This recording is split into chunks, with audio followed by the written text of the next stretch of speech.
alright. Nigga, we gon' be alright. Do you hear me? Do you feel me? We gon' be alright. And when I wake up, I recognize you looking at me for the pay cut. But I'ma stop me looking at you from the face down. One Mac 11, you can boom with the bass down. Scheming, and let me tell you about my life. Painkillers only put me in the twilight. But pretty pussy and Benjamin is the highlight. I tell my mama I love her, but this what I like. Lord knows, 20 of them in my Chevy. Tell them all to come and get me, reaping everything I stole. So my karma come in heaven, no preliminary hearings on my record. I'm a motherfucking gangster, silence for the record. Tell the world I know it's too late. Boys and girls, I think I've gone great. Trying to decide my face this all day. Won't you please believe when I say, when you know we've been hurt, been down before. Nigga, when our pride was low, looking at the world like where do we go? Nigga, and we hate poor, wanna kill us dead in the street for sure. Nigga, I'm at the preacher's door. My knees getting weak and my gun might blow, but we gon' be alright. Nigga, we gon' be alright. Nigga, we gon' be alright. We gon' be alright. Do you hear me? Do you feel me? We gon' be alright. Nigga, we gon' be alright. Huh? We gon' be alright. Nigga, we gon' be alright. Do you hear me? Do you feel me? We gon' be alright. What you want? You a house, you a car, 40 acres and a mule, a piano with guitar, anything. See, my name is Lucy, I'm your dog. Motherfucker, you can live in the mall. I can see the evil, I can tell it. I know it's illegal. I don't think about it. I deposit every other zero. Thinking of my partner, put the candy, penning on the Rico, digging in my pocket, and I profit big enough to feed you every day. My logic, get another dollar just to keep you in the presence of the Chico. I don't talk about it, be about it. Every day I see you. If I got it, then you know you got it. Heaven, I can reach you. Pet dog, my dog, that's all. Big back and chat, I trust it back for y'all. I rap, I'm black on track, so rest assured. My rights, my wrongs, I'm right till I'm right with God. When you know we've been hurt, been down before. Nigga, when our pride was low, looking at the world like where do we go? Nigga, and we hate poor, wanna kill us dead in the street for sure. Nigga, I'm at the preacher's door. My knees getting weak and my gun might blow, but we gon' be alright. Nigga, we gon' be alright. Nigga, we gon' be alright. We gon' be alright. Do you hear me? Do you feel me? We gon' be alright. Nigga, we gon' be alright. Huh? We gon' be alright. Nigga, we gon' be alright. Do you hear me? Do you feel me? We gon' be alright. I keep my head up high. I cross my heart. Love me is my fear. Too afraid of my changes. I'm alright in your favor. Dark nights in my prayers. Hey cousins, so what's going on, everybody? Hope everybody is having a good day today. I know we're starting to stream a little late, but your girl has been down today, so I still wanted to come on here and talk to y'all. I wanted to come on here and talk to y'all yesterday and the day before, but the day before StreamYard was acting weird. I don't know what was going on, and I was only able to get out like one story. But we back, we here. I'm chilling, so I said, you know what? Let me go talk to y'all, see how y'all feeling since I'm not really doing anything. Hope everybody is feeling good. We made it to the weekend. Thank God it's Friday. If you haven't, smash the like button for me. I would appreciate that. Share the video if you would like on social media. That would help the channel out as well. Let's see who all up in here. Let's do our normal roll call. Shout out to my mods, first of all. Appreciate y'all holding down the chat. Y'all know the drill. Anybody act up, get put in the bushes. We ain't going for nothing crazy. We like to have a cordial conversation with the family. So shout out to my mods, Kwani, Unapologetic, Raphael, Kirsten, Kayla, Rita, Jen, Unapologetic, if I didn't say that already, and whoever else. But yeah, let's get our roll calls popping off. I see Kwani in here, Unapologetic, J and H, dark skin, light skin divide still goes on in the Black community today. Even if you don't agree with what this Michael guy said, just saying. Yes, that's very true. But I don't think that's the conversation. We're gonna stay focused on what the conversation is. But yes, that is true. and it's unfortunate due to racism, but we'll talk. Hey Tiffany, what's going on? Miss Nola, how you doing? Hey Tess, what's going on? How you feeling? Smooth in the building, what's up? Regal in the building, Babyface J, Nanners Banners, Nanners Bananas. That's a cool name. Queen Bee, what's up? Aqua in the building. Positive vibes, how you doing? Um, Najee spark the blunt. Nicolette in here. Hey, Miss Bynum. Seeing your name made me realize I was supposed to call you. Oh my god. We gonna talk though. We gonna talk. Um, Appreciate you pulling up. Uh, who else? Rita. I see. KGE Ma. What's up? What's up? What's up? Maria, I just donated money. I pray all goes well with your surgery recovery. Thank you so much. I appreciate that so much. Speaking of that, um, before we get into everything, I just want to take a moment and say thank you. Like seriously, thank you so much.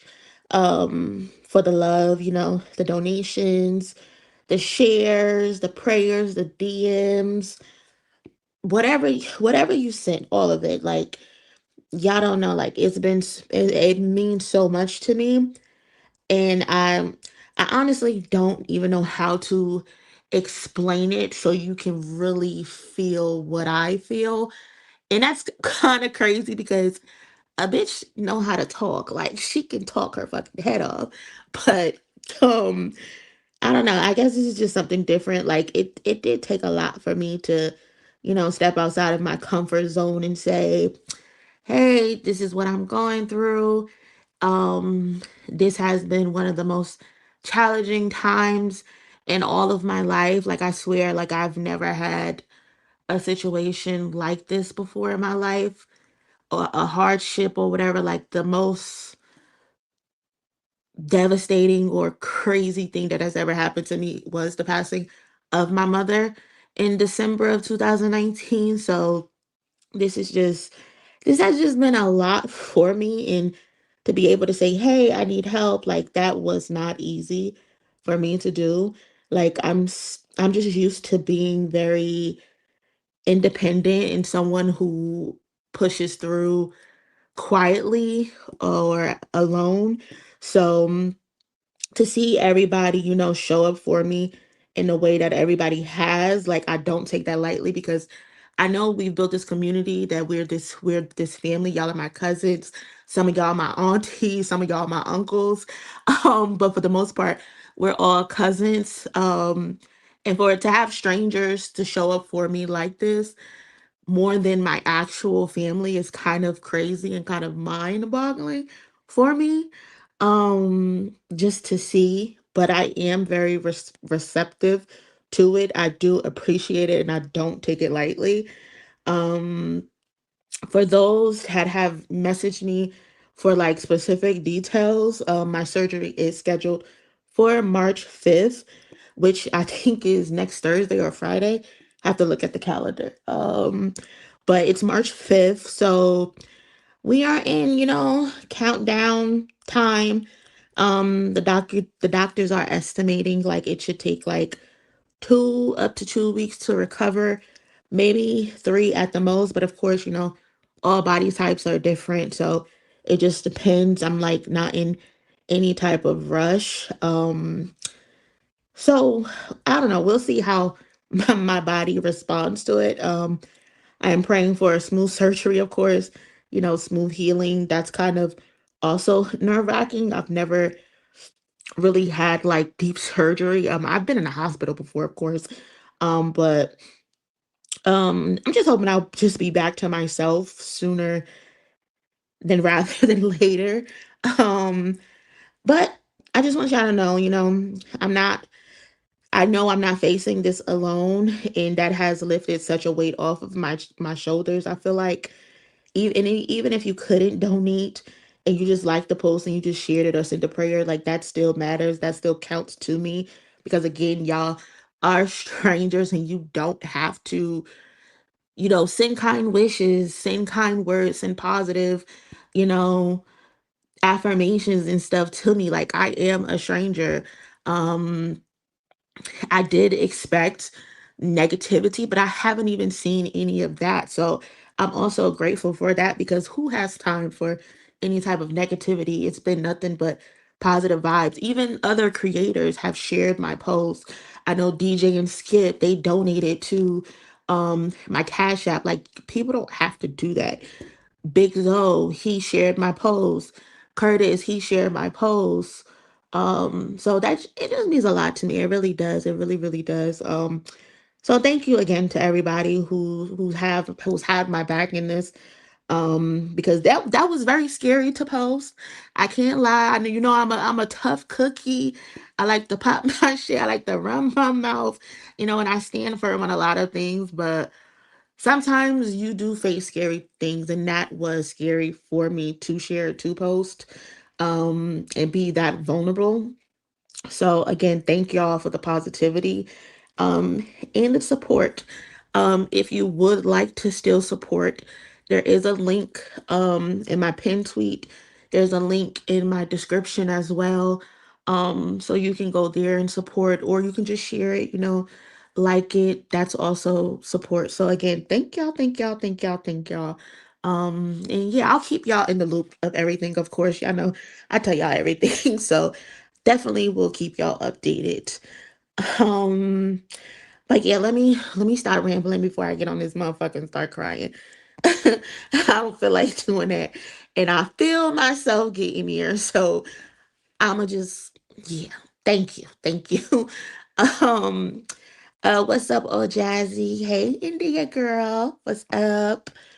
Um hey Olika. What's going on, Olika? How you feeling, Olika? Let me know. Um Yes, y'all, smash the like button if you haven't already. I would appreciate that. Thank you, Olika. I appreciate that so much. I appreciate it. Thank you. Uh, Tua, what's up? What's up, cousin? Praying for you. Thank you. I appreciate that. Thank you so much. Um, but yeah, so we're gonna have a good night. We're gonna have a good conversation. We got some shit to laugh at. So let's turn the page for being a damper a little bit in town. Let's have some fun. Um, what's up? Uh, you attract your tribe. Glad you felt safe enough to share and be vulnerable. Thank you. Thank you so much. So first, I want to talk about, like I said the other day, we were supposed to talk, and I have these stories that I never got to. So, I want to talk about Lil Yachty. I want to talk about Joe Budden going off on J. Cole. Drake fans, they are calling J. Cole a snake, a double agent. Um, then of course I want to get into Ti, his family. They are basically curb stomping 50 Cent right now. Like they are going in on him. I also wanted to look at the verses list if there was to ever be a verses, and then I also wanted to talk about this Michael Eric Dyson situation with Kendrick and Drake because he just refuses to let this go. And it's pretty embarrassing because he's supposed to be a scholar, he's supposed to be a professor. And the fact that he lacks common sense is very telling. So yeah, I want to talk about these things. If y'all down to talk about it. What's up, Night Night? How you feeling, Night Night? Dean, praying for your full recovery after surgery. Thank you so much. What's up, Bridgerton White? What's up, cousin?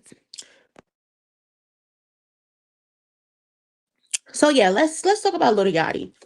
So Lil Yachty recently did an interview with um Bootleg Kev, Bootleg Kev, and I guess they were talking about substance in music with a certain type of generation, which is Lil Yachty's generation.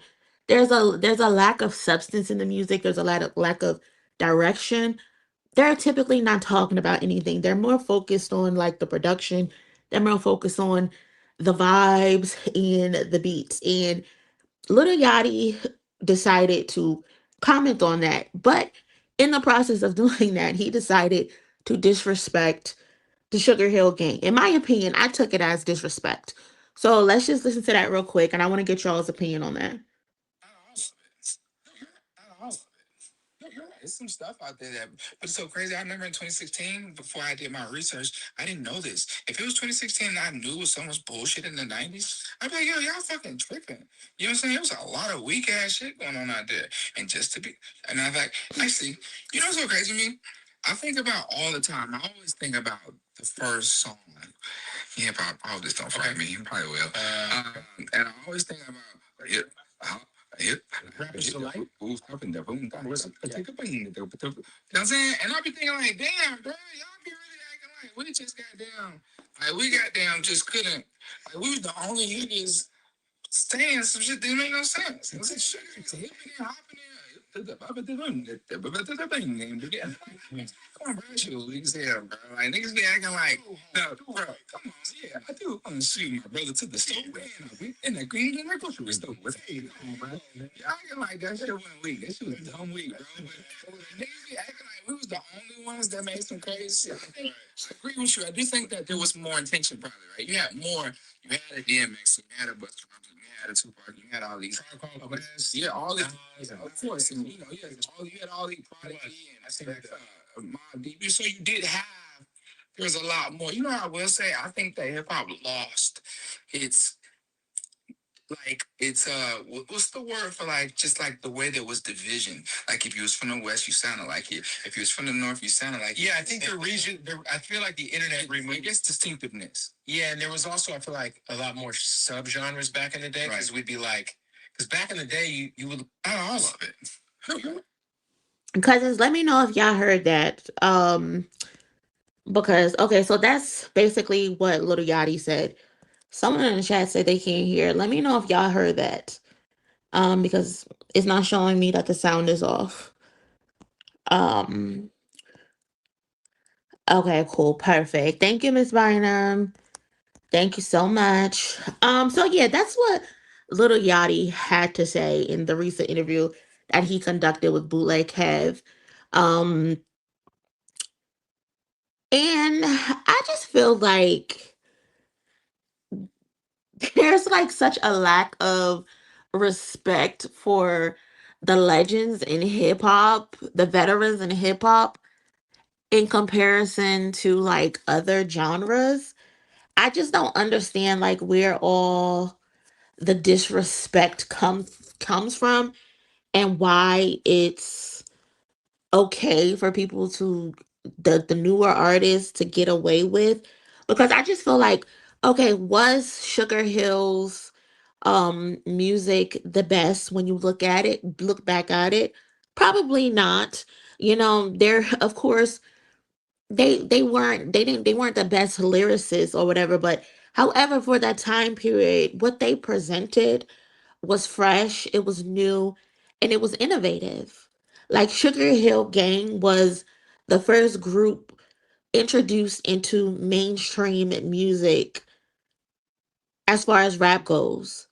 They were the first rap group or rap period to land the first top 40 single. So for Little Yachty and his little funny looking ass to be to say what he's saying is so ridiculous to me, because in reality, if it wasn't for Sugar Hill Gang, you would not be sitting on this platform. You would not have the opportunity probably to say that you are a rapper. So how dare you disrespect the pioneers that came before you? Even if the lyrics weren't as good as they are now. I promise you, if I listen to any type of Lil Yachty song, I bet you his song is not better than Rapper's Delight. Like this his specific generation has no respect for those who have come before them. Like too many rappers of this recent generation, they enjoy the house that rap has built, but they disrespect the architects who made it possible for them to even step in a booth. Like, what is that about? Like, Lil Yachty, you and your group of imbeciles, because why the fuck are y'all all dressed up like triplets? What is with the matching outfits? What is this? Like, I don't understand what the, like, are you guys a fucking boy band? What is going on? Why are you niggas dressed up like triplets? He dragging them around the world dressed like a rejected boy band. Please do not piss me off, bro. And then what gets me is he's doing this on a white man's podcast. No disrespect to Bootleg Cab. I ain't got no issues with Bootleg Cab. But you want to disrespect the first rap group to make this shit poppin'? One of the first rap groups to make this shit poppin'? You want to disrespect Black History in Black History Month in front of a white man? You got me so fucked up. You got me so vexed. Please, this entire month has been a hot mess. We got to put the whole month in rice because everybody has lost their minds. Everybody has lost their minds. I've had enough of everybody's shenanigans. Rapper's Delight might be corny right now, but that's because rap has elevated. If you really sit back and think about it, rap has elevated back to what it was when it first popped on the scene. And plus, Rapper's Delight is supposed to be a party song. If I'm not mistaken, right? It wasn't supposed to be lyrically dense. I'm not from that time, but if I remember correctly, I know a little bit of rap history. That was supposed to be a party anthem to get the party jumping, to get the party popping. It wasn't supposed to be textbook barring up or anything like that. The genre now in hip hop is so advanced now to the point we got rappers writing albums in reverse to tell a story. You're not doing that, Lil Yachty. You're not doing that. Not that I ever liked him, but it feels like every time Lil Yachty speaks, I like him lesser and lesser. Like he never has anything good to say. Like I feel like every time there's a mic in front of his mouth, he's always saying something stupid. And the fact you got that much stupidness in your brain is insane to me. Not only do you sound like Maya Angelou, which I find offensive because she's intelligent and a legend, but you sound like you learned to talk 30 minutes ago, Lil Yachty. Again, stop pissing me off. I don't know any genre, and please prove me wrong, but I don't know any genre where the legends in art form are constantly disrespected outside of hip hop. Like that has to stop. It really has to stop. You would not have this art form or the riches from hip hop if it wasn't for a Sugar Hill Gang, Lil Yachty. Please have some respect. Please have some fucking respect for the legends who have come before you. Oh my God, I hate this. I hate him. And it's bad to say you hate somebody, but I really dislike him. Seriously, Delroy, wishing you all the blessings and strength. You are incredible. Thank you so much. I appreciate that. Thank you, thank you, thank you. And appreciate you donating to the channel as well. I got a lot of respect for Kev, but he was supposed to slap him up for that. And if not slap him up, like I don't think he would slap him, of course. And I know what you mean, cousin, but he should have pushed back. He just allowed him to get that off. And that's the thing I hate about podcasts or these new age media is that everybody has a podcast and everybody wants to be an interviewer, but they don't know how to actually interview. They don't know how to have follow-up questions or they don't know how to push back. They just let these artists come on their platform, spew a bunch of nonsense with no pushback, no no dialogue as to why you came to this point, why you think this, why you think that, and they just let them get the shit off. Any sensible person who really loves hip hop would have stopped him right in his tracks and said, "You're tripping. You're tripping, and you need to have more respect." But no, no, that doesn't happen these days. That does not happen, and I don't I don't like that. It's just different. I missed you the other night. I love when I see you live. Glad you back. Appreciate you guys. And I ended up jumping off. I was up there for like 14 minutes because the stream was acting weird. But yes, we back tonight. Thank you so much for supporting the channel. Thank you, thank you. Um,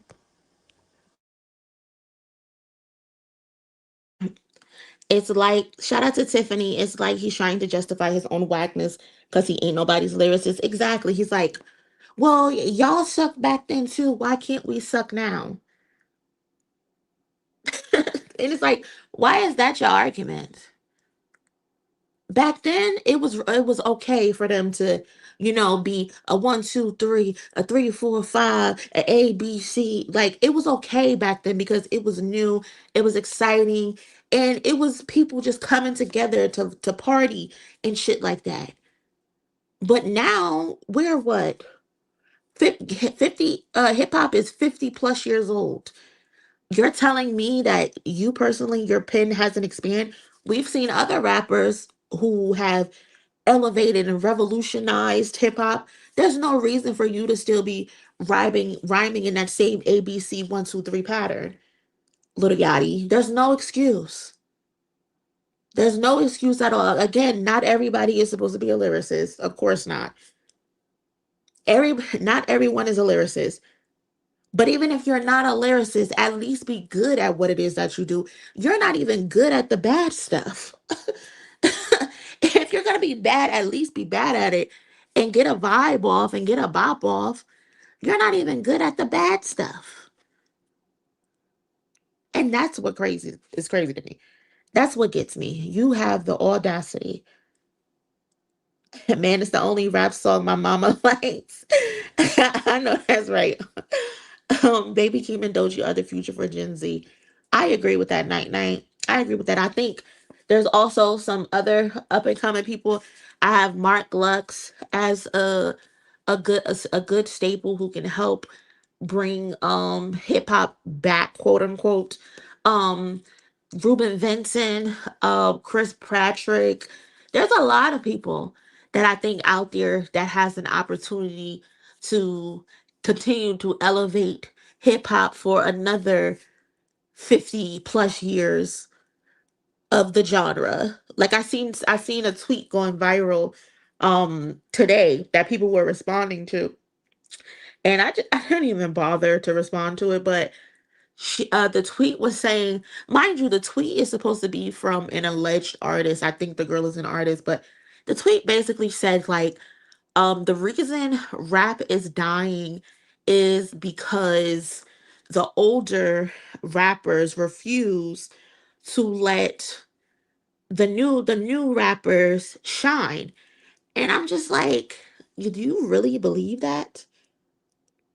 Like you really believe rap isn't in a good space because the older guys won't step down? The idea that rap is dying because artists over 40 refuse to move out the way just ignores the history of the genre. Like hip hop was built on competition. It was not built on expiration dates, and it was not built on ageism. There has never been a rule that says your relevancy ends when you turn 35, 40, 45, 50. That has never been the case. That narrative that the old heads won't get out the way so the new kids can step up is lazy, and it's not factual, because rap has always evolved through coexistence. Like for example, in the 90s, in the early 2000s, veterans and newcomers basically shared space. When you really looked at it, when Jay-Z was dominating the charts in like his 30s, You had artists like 50 Cent, who we're going to talk about later. You had artists like Lil Wayne who were rising up. None of them were complaining about the old heads needing to get out the way. They just went out there and did their thing and they made themselves household names. Granted, 50 Cent, he was beefing with every motherfucking body, but he still made good music. He still made himself relevant. You know? When Nas became 40, he was still delivering critical acclaim music. Clips are back after a 17-year hiatus, and they just were nominated for Album of the fucking Year. Where were the new guys during the Clips' 15-year hiatus? Why none of them popped during that time period? They gave y'all 15 years to pop, and none of you did. We have a generation now where they are building their careers on streaming platforms. The culture to install them, the old heads are not getting in their way. They have so many more opportunities than the older guys who were coming up. It's ridiculous. And if you can't pop during this time period, that's on you. Honestly, that's really on you because you have so much at your disposal. People had to get record deals back in the day to be successful. Y'all don't have to get record deals. Y'all can get on TikTok, make a viral moment, and bam, you on someone's festival stage.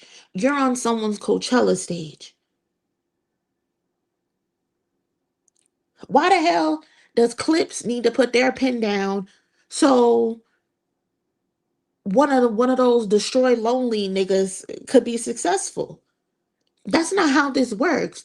If you want to be a good artist, you go out there and you take it. Kendrick Lamar didn't complain about old niggas. And if he did mention the old niggas, he's telling them he's trying to cook them. He's not complaining and telling them to get out his way. He's telling them, I'm coming to cook y'all. Like, what? Come on, man. Y'all have to stop with all of these excuses.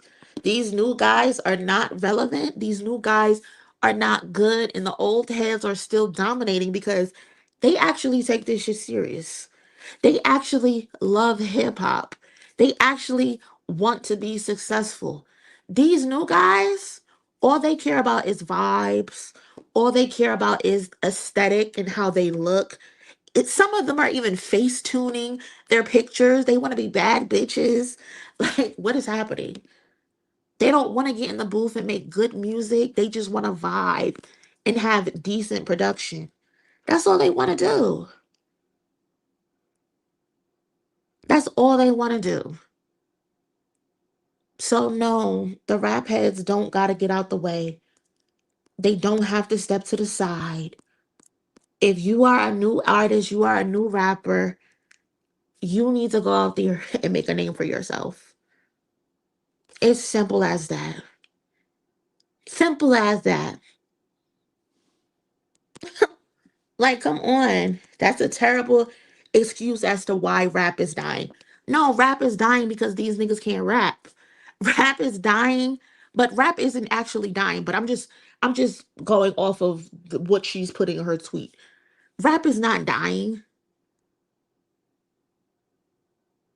And if you think it's dying, it's because these niggas can't rap. First of all, these niggas are all drugged up. They're all on drugs.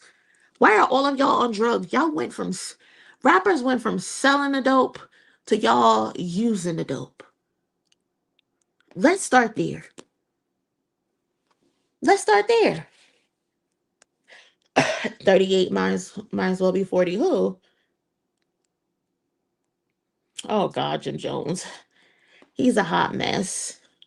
She meant a generation of cold, Drake and Dot. She was masking what she really meant to say. Of course. Of course. You know how they do. They don't even like music. They just using hip hop to hit a lick. Exactly. That's all it is. They do not respect hip hop. And that goes with the bullshit that Lil Yachty is getting off. Sugar Hill Gang sucked. Lil Baby crying in interviews saying he can't rap about certain shit, so he can't make no more music. Come on, man. Come on, man. What are we doing? This shit is ridiculous. It's ridiculous. We not going for that. We are not going for that at all. And speaking of an old head, is J. Cole considered one of the old heads these days? I think, how old is J. Cole? Like 41, 40, or something like that. Um, I guess he can be considered one of the old heads, but Joe Budden basically went off on him the other day. Where's the link? I'm trying to find it. Let me look on my Twitter and see if I have the video. It's like a 6-minute video of Joe Budden going off on J. Cole, his humble persona, and his broken down Honda Civic. So in the latest episode of the JBP, Joe Budden said he jumped for joy when he heard J. Cole's Honda Civic broke down. Let's listen to that. If you haven't already, please smash the like button. I would greatly appreciate that. In the world that could not be happier that J. Cole's Civic broke down. Yeah. It's me. It's me. I'm not gonna hide. Because you wanted to see the mechanic footage. I'm not gonna. Hold on. I can't. I jumped for joy when the news came across my feed that J. Cole and this stupid performative ass Civic broke down like J. Cole knew it would. Wasn't the newest of Civics. No. His ass came out and said, "This is a Civic from '96 when I got my first. That's the Civic you shouldn't be driving, Jermaine. You shouldn't be driving. Go get a new Civic. Stop with this fucking unreached, but I relate to you. College. This is the first car I drove when I had dreams of being a nigga. You talking about going from one side of the country to another side of the country in a car. A Civic. In a whole Civic. In a Civic. In a whole Civic. Then he got the nerve to tweet like he disappointed that it broke down. Nobody was happier than me that car broke down. He told me, I guess I'll just get a Sprinter now. And Utah, we still rolling. We got him in the Sprinter for sale. Yes. The Sprinter holds more than the stupid fucking Civic that you've been driving around in. And nobody want to tell him because we like him. And we like the idea. Now they had him at the mechanic shop. They had the Civic up on the lift. They showing him what's wrong underneath. That's the footage I want. Yeah. He gonna get that timing belt fixed and he back at him. Nikki, Cole probably turned down an interview with Joe too. J. Cole was just in New York City. He was just in New York City. So that's all I'm gonna say. Showed up to the mechanic shop. Yeah, it seemed to break bad. That's it. Yeah, Florida. J. Cole fans don't make me hate that. See, I don't really have any beef with J. Cole fans. But if y'all gonna pull up to the Civic while it's being worked on, leave the beef. Apologize. Get out the beef. They pulled up like hundreds deep. You like it? All this shit is fly, but I hate it. Why? Do I hate me? It is self-hatred, yeah. Hey, Mike. Do I hate anybody that just looks like they're doing nothing and having a blast? Yeah. Or is this just really fucking stupid? What are y'all gonna do when I'm gone? There's nobody to call out things that are really stupid. Jermaine Cole in this Civic is stupid. I'm glad it broke down. Good for him. God will humble you. God will fix you. What the fuck? That was fake humble. You want him to fake? That was fake. That was fake. But J. Cole, that's not true. That's not fake humble. You know what you gotta do is just get the Maybach body underneath the motherfucking Civic and just put the Civic on the top. Yeah. No, because you're gonna have this much chest. Humble. That's not fake. Every picture J. Cole is in that Civic, he looks dumber and dumber. Because he's 6'5", 6'6". Yeah. You one of the tallest rappers out. It's like Slim Dog pulling up everywhere in a fucking Civic. Leave a clown Slim Dog. Bro. So basically, that's the video. It's like 4 more minutes left. But essentially, he's going off on J. Cole about this fucking Honda Civic. He even tells him, let me see if I can actually read the whole, because I think I wrote it. Hold on, let me read the whole quote. Where is it? Where is it? Um, he basically said, I jumped for joy when the news came across my feed that J. Cole and this stupid performative ass Civic broke down. Like J. Cole knew it would. His ass came out and said, this is a Civic from 96 when I got my first. That's the Civic you shouldn't be driving, Jermaine. Stop with the I'm rich, but I relate to you, college. This is my first car I drove when I had dreams of being. Nigga, you talking about going from one side of the country to another side of the country in a car, in an old Civic. Then he got the nerve to tweet like he disappointed it broke down. Nobody was happier than me and him that the car broke down. He talking about I'll get a Sprinter now. Yes, the Sprinter holds more than the stupid fucking Civic that you've been driving around, and nobody wants to tell him because we like him. Get out the beef, Jermaine. Jermaine, get out the beef. Jermaine Cole in this Civic is stupid. I'm glad it broke down. Good for him. God will humble you. God will fix you. This is fake humble. So this is basically what he said about J. Cole in this fucking Honda Civic. And then we saw J. Cole at the repair shop getting the Civic fixed. He's up under, the car is lifted up on the little mechanic shit. He's up under it. He's pointing, he's looking at different parts under the fucking car. And then today, come to find out, he was shooting a music video with the car. So all of this is essentially part of his album promo, obviously. And now he has a music video. Me personally, I don't give a fuck that J. Cole is riding around in this 96 Honda. I mean, of course, it's performative. That's who J. Cole is. Everything about his aesthetic, his humble aesthetic, to me personally, has always been performative. I feel like J. Cole feels like he needed a certain type of niche to separate himself from Kendrick and from J. Cole, from Drake, excuse me. So he went with this I am every man type of um personality. I relate to everybody. I'm humble. I ride around in my bike. I never wash my ass. My locks haven't been twisted in 38 years. Like that's always been his approach, and I personally call him the politician in hip hop. He moves like a politician, personally, in my opinion. So it's none of this surprises me. I guess this is why I don't care about him running around in this fucking Honda Civic. But the fact that he's shocked, quote unquote, that the shit broke down, it's just funny to me personally. He's a cosplayer. He's a cosplayer through and through personally. Um, but it is funny that Joe Budden is now kicking J. Cole's back in essentially because he does this all the time. Like he will praise an artist, Joe Budden. He will praise them. He will like what they're doing, and then randomly one day he'll wake up and he'll hate their entire existence. It's just funny to me. That's why I say nobody should take anything Joe Budden says seriously because one minute he will love you, and then the next minute he's pissing on your grave.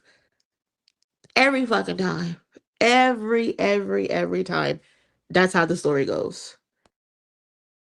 So nobody should take him serious. Honestly. Did Jermaine also deny him a hug?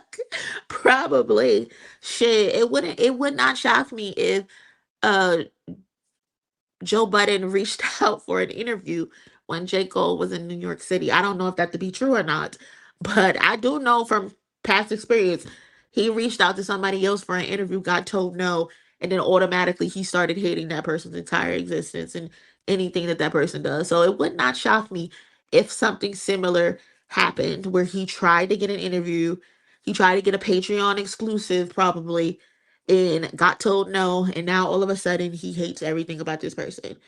Would not shock me. That's very on brand for J. Cole, in my opinion. YT25. Cole had the nerve to tell Kendrick, your arms might be too short to box with the God who lived his life without the pressures of constant facade. Yeah. J. Cole will say a lot of things, and you just like, what? Be so serious. Be so serious. And then he'll turn around and take it back. He never stands on anything. And that's just crazy to me. I didn't believe him when he praised the fall off. It's always his praise is always rooted in what can you do for me when it comes to Joe Biden. Like sometimes it's very rare you will catch him being real about his opinion. It's always just rooted in what can you do for me? If you scratch my back, I'll scratch your back. That's why I personally don't like listening to the Joe Budden podcast. I'll catch a clip if it comes across my desk on Twitter or something like this one did. But I would never sit through a 2 hour podcast because it's nothing but a bunch of bullshit. It's nothing but a bunch of relationship based opinion. If your opinion is based on relationships or the lack of relationship, then I can't trust you. I can't trust shit about you. You're basically pay for opinion. Joe's the guy that refuses to believe that he's a failure at everything. I mean, he's doing good for himself right now, but yeah, he definitely used to be a failure. He used to sit on Twitter being a weirdo. Not K that I was just playing. hmm Yes, it is. Uh, Joke as a crash out flat out. That's his car. He ain't getting repoed, and Joe couldn't find a better POV to speak about as usual. Tired of these no access to the culture clowns. Two Face. Yeah, Joe is very two faced for sure. After what he did to Dochi, I was off that. Yep. Perfect example. Smiled in her face, and then when it was convenient, tried to kick her back in. He plays a dirty game for sure. He definitely plays a dirty game. If you haven't yet, please do me a favor and smash the like button for me. I would greatly appreciate that. And sticking with J. Cole, Drake fans are having a hissy fit. Drake fans have been calling J. Cole all types of snakes, all kinds of secret agents, and it has had me in stitches. I have been laughing for the last 2 days. I kid you not. So, on his trip around the world, of course, J. Cole made his way to LA. And in LA, he visited um different locations, of course. He stopped to see some fans. He signed CDs and stuff like that, and then he hit up Marathon Burger. I feel like every artist now, every time they pull up to Los Angeles, they go to Marathon Burger and they get behind the grill. They show love to Nipsey Hussle. They show love to Black Sam and the family. So J. Cole did that, of course. He had his little photo op, and then another picture was uploaded. I think it was uploaded by Daylight. I kind of cropped him out of this picture, but whatever. um, Daylight uploaded the picture of J. Cole in the studio with Punch from TDE, and all hell done broke loose. All hell done broke loose. They are pissed. They are pissed. They are calling him everything but a child of God. And of course, because I like shenanigans, I took a few screenshots of some of the tweets so we can laugh at them because why the fuck not? Why not, right? Um, Hold on. So let me pull them up because I love a good laugh. So this is one of the first tweets. They say, and I took everybody's name off of this because first of all, you don't deserve any type of free promo. Fuck out of here. Um, but the first picture, it says, I knew once he backed out the battle, he was working for them niggas. Don't try and put a hat on. You was the double agent. Lame ass nigga. So this is obviously a Drake fan calling J. Cole a double agent. Comedy, comedy, comedy. You didn't know anything. I knew once he backed out the battle, he was working with them niggas. Who are they working with? What work is being done? Huh? I don't get it. But let's go to crash out number 2. Someone said, it's no friends in the game. You ain't learned that yet? Question mark.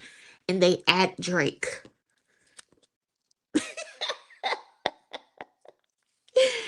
It's no friends in the game. You ain't learned that yet. OVO meltdown.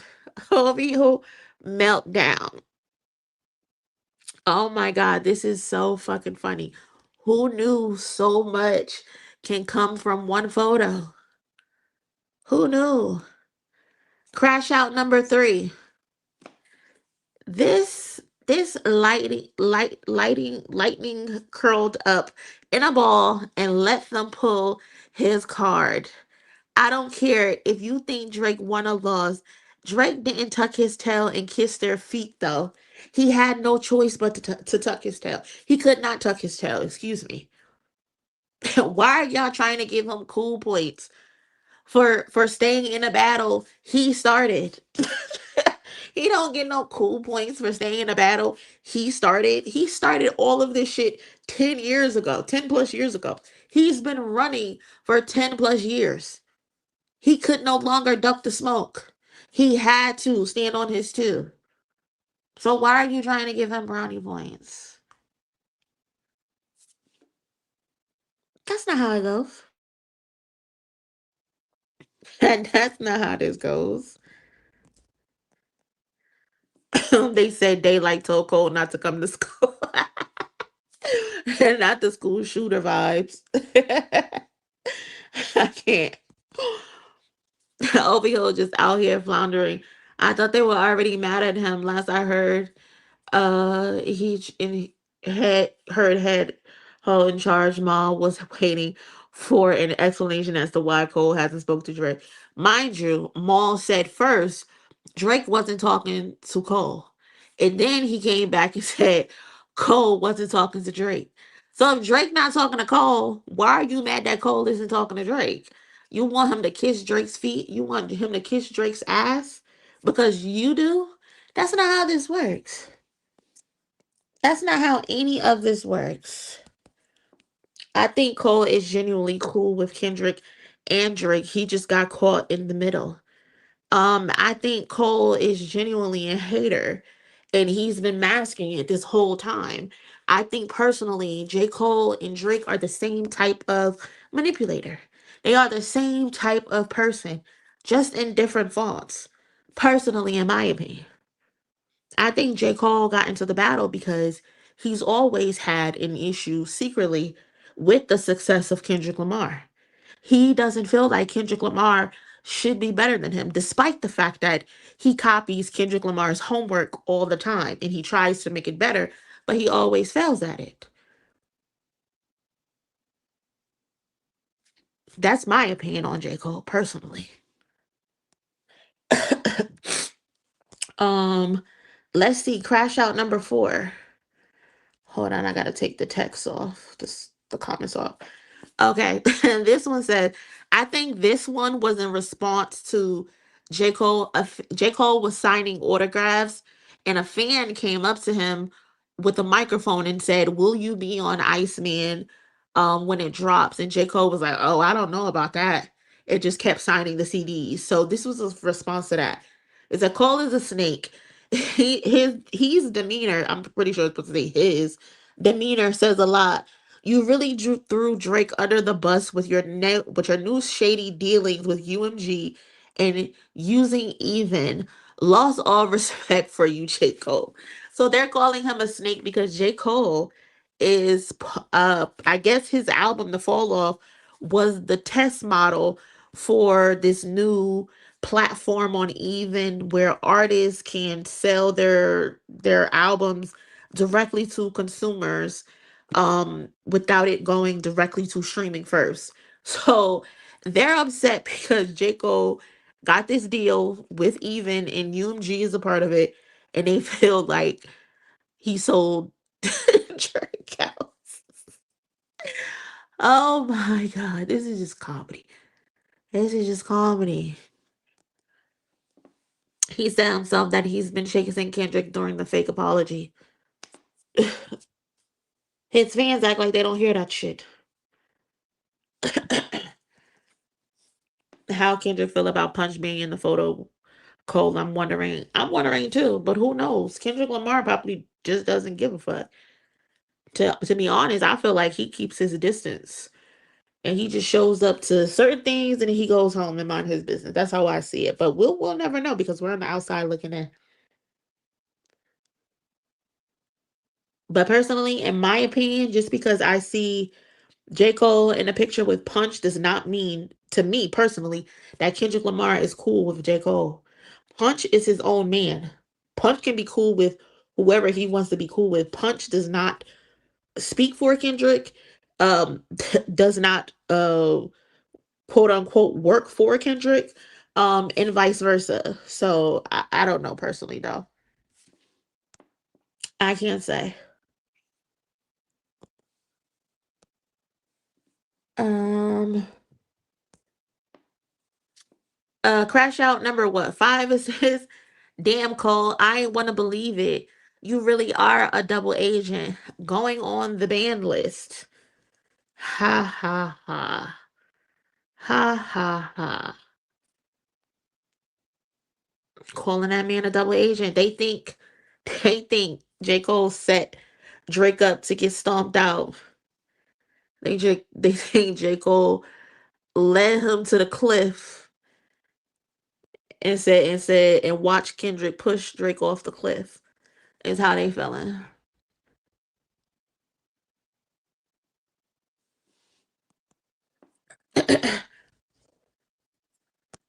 Yeah, I don't think Kendrick really cares. I don't think he has beef with Cole, but I don't think they're cool like that either. I can agree with that.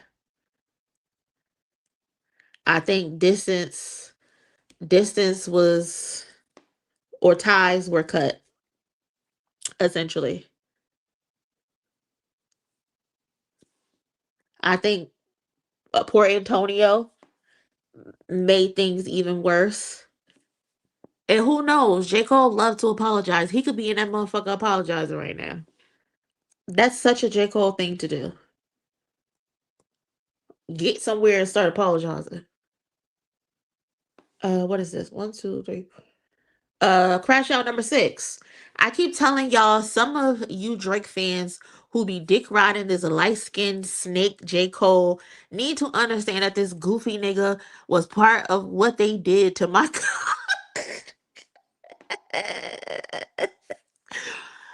and to any Drake fans still supporting him, y'all can eat a dick too. Like they take this shit so serious. Like, bro, they need to go outside. That man said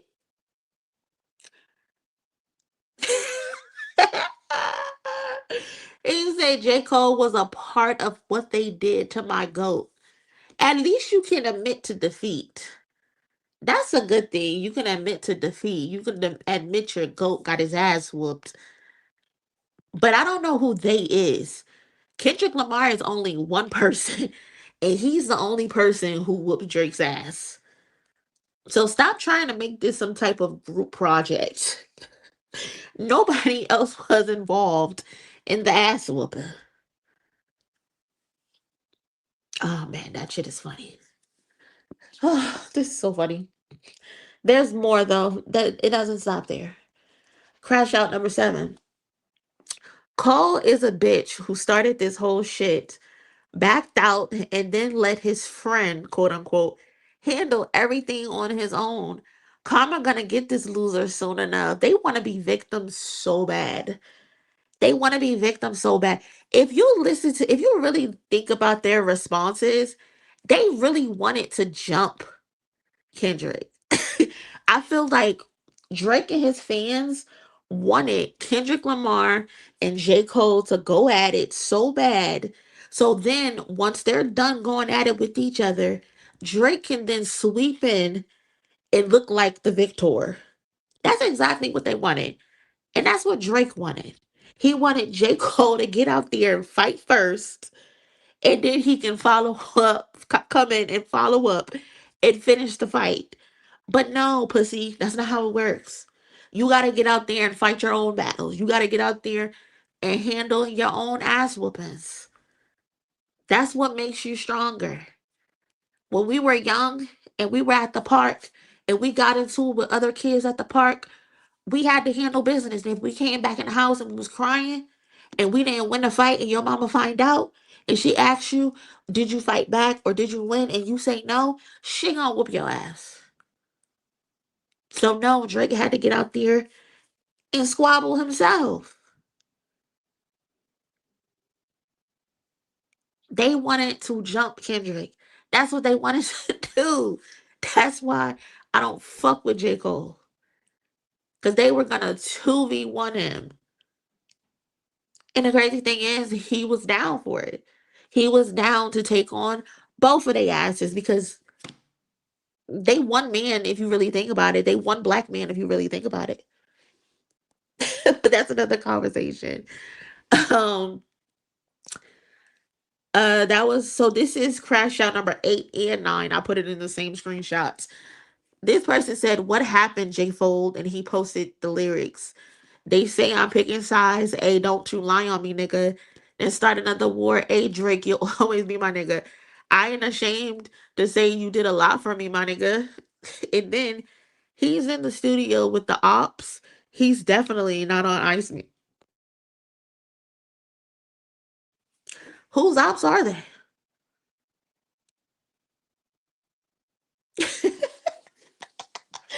I must survive. Port Antonio is a stinky song. A terrible song. A terrible song. A terrible song. Why would you put that out? They said this man is in the studio with the ops. Crazy.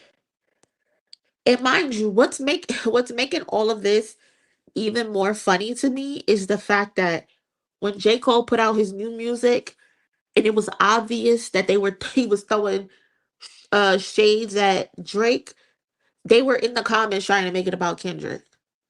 They were trying to say J. Cole was coming at Kendrick, but it's obviously he was coming at Drake. And they were all for it back then. They were all for it. They were clicking up.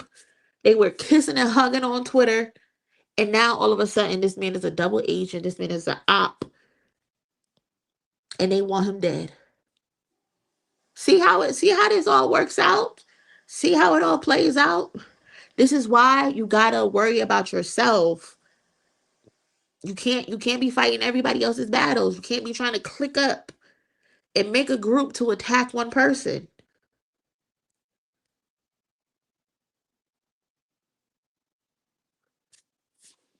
Shit is crazy. Next up, let me see what we got. Next up we got I done lost count. What is this? Crash out number 10 and 11. I know that nigga in there explaining himself. I can agree to this tweet. He probably was in there explaining himself. Cole telling Punch, I didn't mean it, bro. That's very on brand for J. Cole to apologize and say what he actually meant, quote unquote. He's notorious for that. I know I said this, but what I actually meant is that J. Cole is notorious for that. So I can see that happen. I remember that it was weird that they weren't connecting the dots because they lack common sense. They don't know how to put two and two together. They don't know how to read lyrics. I love this for the Eco Lights and Aubrey Angels. They are crazy. They're crazy. To be fair, Punch never said nothing disrespectful about Cole and Drake. Even after the battle, he was really neutral. I don't know if I would say he was neutral for Drake. But I can see that. But still, I don't know. Me personally, if it's up with my family, I'm it's up with me too. Just like Ti and his kids. When it's up, if one person got an op, you my op too. Now I ain't gonna go out my way to try to be seen and do all this rah rah rah hoopla la la la and all that. But if we have to come to blows, I'm standing with my family. I ain't neutral on shit. That's just me personally. That's just how I roll. Yeah. Uh, what else? This I think this is the last one I have. So it said nigga in there pleading for them to tell Dot to be cool with him again. Look like he apologizing again. So that's what they all saying. They all saying that he in there apologizing. He's a double agent. He's a snake. He's a traitor. He hung Drake out to dry. He walked Drake to the ledge, and Kendrick and them pushed him off the ledge. That's how they feel. They feel like victims, and it's like when are you guys not victims? Since you pandering to do the side, let me do it for you. I think we know how Kendrick feels about exactly, Miss Bynum. Exactly. People want to jump through hoops and do this and do that. Now they see this picture with him and Cole, and it's just like, yo, I need y'all to understand that Punch is a grown man. Kendrick is a grown man. Just because you see Cole chilling with Punch does not mean that they're cool with Kendrick. And not saying the opposite as well. We don't know. But what I do know is I know what I heard on Whacked Out Murals. And that came from Kendrick's mouth. What I do know is what I heard on Squabble Up, and that came from Kendrick's mouth. That's all I'm saying. You know? It's like we hear what he says, and then y'all see another person with another person. You're like, oh, that must be how Kendrick feels as well. No, Kendrick not scared to say how the fuck he feels about something. You heard what he said on Whacked Out Murals. You heard what he said on Squabble Up. You heard what he said on Hey Now.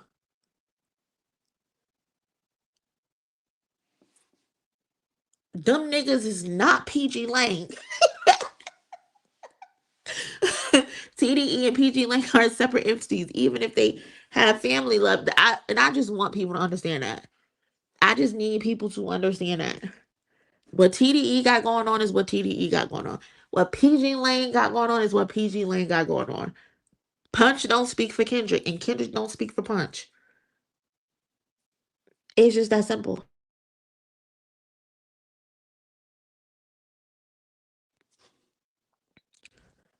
And that's another great point. I think Punch keeps in more business because TDE got a lot of artists.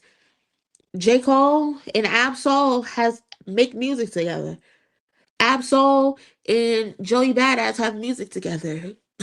We're gonna start having to look at Absol funny. I'm just playing, but I'm not playing. But I'm just playing. J. Cole is in this room with Punch and Daylight is because they have this um what is it called? Mirror something, whatever their group is called. Look in the mirror. I don't know what it's called, but they make music together. That's what that is. This ain't got shit to do with Kendrick Lamar. This ain't got nothing to do with Kendrick Lamar. This has everything to do with Punch, Daylight, and Absol in their room of mirrors situation that they got on. There it goes. A room full of mirrors. That's what that is.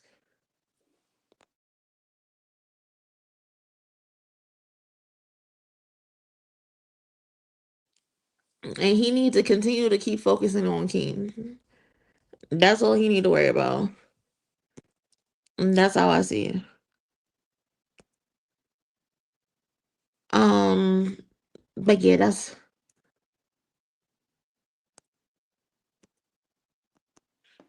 I'm wondering why this picture was released, the timing of it. Because that's what Daylight does. This is how Daylight stays relevant. He's the one who posted this, I believe. That's how he stays relevant. He is Daylight is friends with J. Cole. That's his friend. Y'all think Kendrick will collaborate with Cole again just to stick it to Drake? No, Kendrick is not thinking about Drake. He is not thinking about Drake. Kendrick is not going to say anything to Drake unless Drake says something to him. He has moved on. He does not care about that battle no more. That battle is over. He won. He's gone on to do whatever it is that he has to do. He is not thinking about Drake. And he's definitely not drinking about J. Cole. Like, I don't know why people are still on this collab thing with J. Cole when the last song that they did was over a decade ago. Why do y'all keep having these collab dreams? Collab for what? If they were going to collab, they would have collabed 10 years ago. No, they're not going to collab. Absolutely not. And he's definitely not going to collab with someone who disrespected his discography. Why would I give you a collaboration and you don't even respect my discography? Yeah, you deleted it, but you said that shit because that's how you felt. And we know why it was scrapped because he got cooked on every song. Like, let's wake that up. That's why it was scrapped. It never came out. Black Friday was a lot for J. Cole.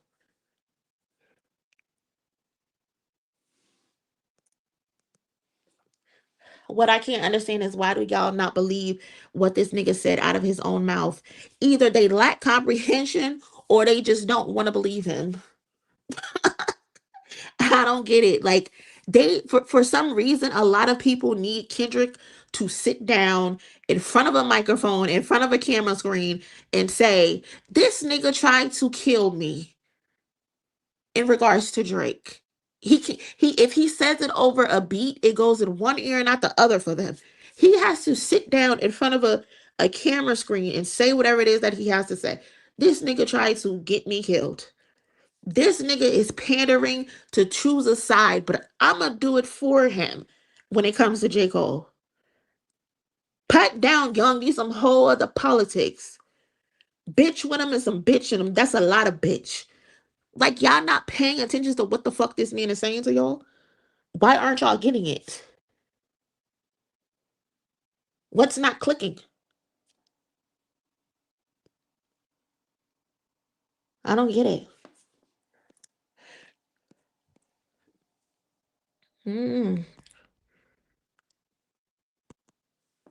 Because folks stay swearing you gotta read between the lines and think Doc has hidden secret meanings. Mind you, he says in Whacked Out Mirrors, fuck up double entendre. I want y'all to finish it. He's telling y'all, I'm not doing, even though he did do a double entendre, but he's telling you, I'm not doing a double entendre. Hear me and hear me clearly. I don't fuck with these niggas. I don't want to fuck with them. Fuck apologies. I want to see y'all geeked up. He's telling you. He's telling you.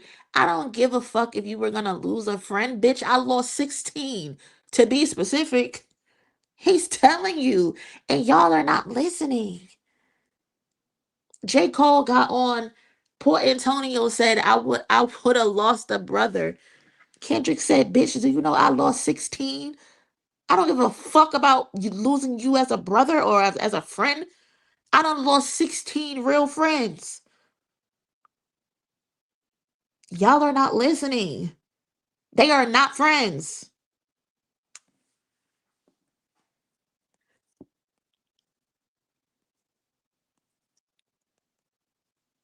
So funny, but he be dead serious. He be so serious. Kendrick and Baby Keem dragged Jake over filth and house money. Baby Keem did his thing on his album. That is a Gemini. They don't dwell on dumb shit. They don't. Uh-uh. You understand, Kendrick has always spoken through his music. We don't have to speculate. He told us it makes me think y'all not really fans. The nigga don't backpedal at all. at all. They get real mad and offended when you say Kendrick was referring to Cole in some of his lyrics. It's the truth. It's the truth. Connect the fucking dots. Connect the dots.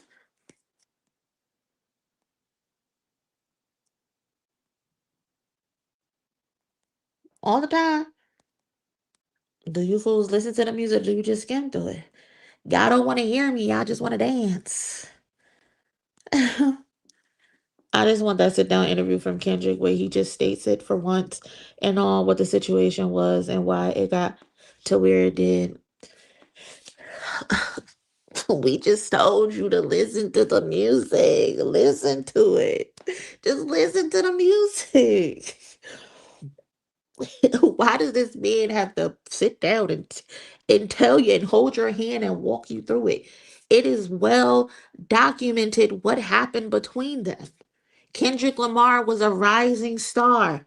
He was bubbling. He was making a name for himself. MTV came and crowned him in 2013 hottest MC. What happened? Drake was named number 5 on the list.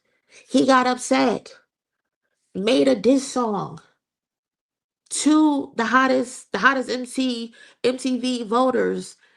J. Cole got on the song with him. He wasn't even on the list. He's always an afterthought. Since the beginning of his career, he's always been third or just non-existent. Nobody gives a fuck about J. Cole. They got together and made Jodeci Freestyle, dissing the voters and dissing Kendrick Lamar. What did Kendrick Lamar do? Oh, you guys, you guys want some competition. You guys are feeling some type of way. I'm gonna make Control where I say you niggas' names. I'm not gonna beat around the bush. I'm just gonna go ahead and say y'all's name. If you want competition, let's spar. You know, let's go back and forth.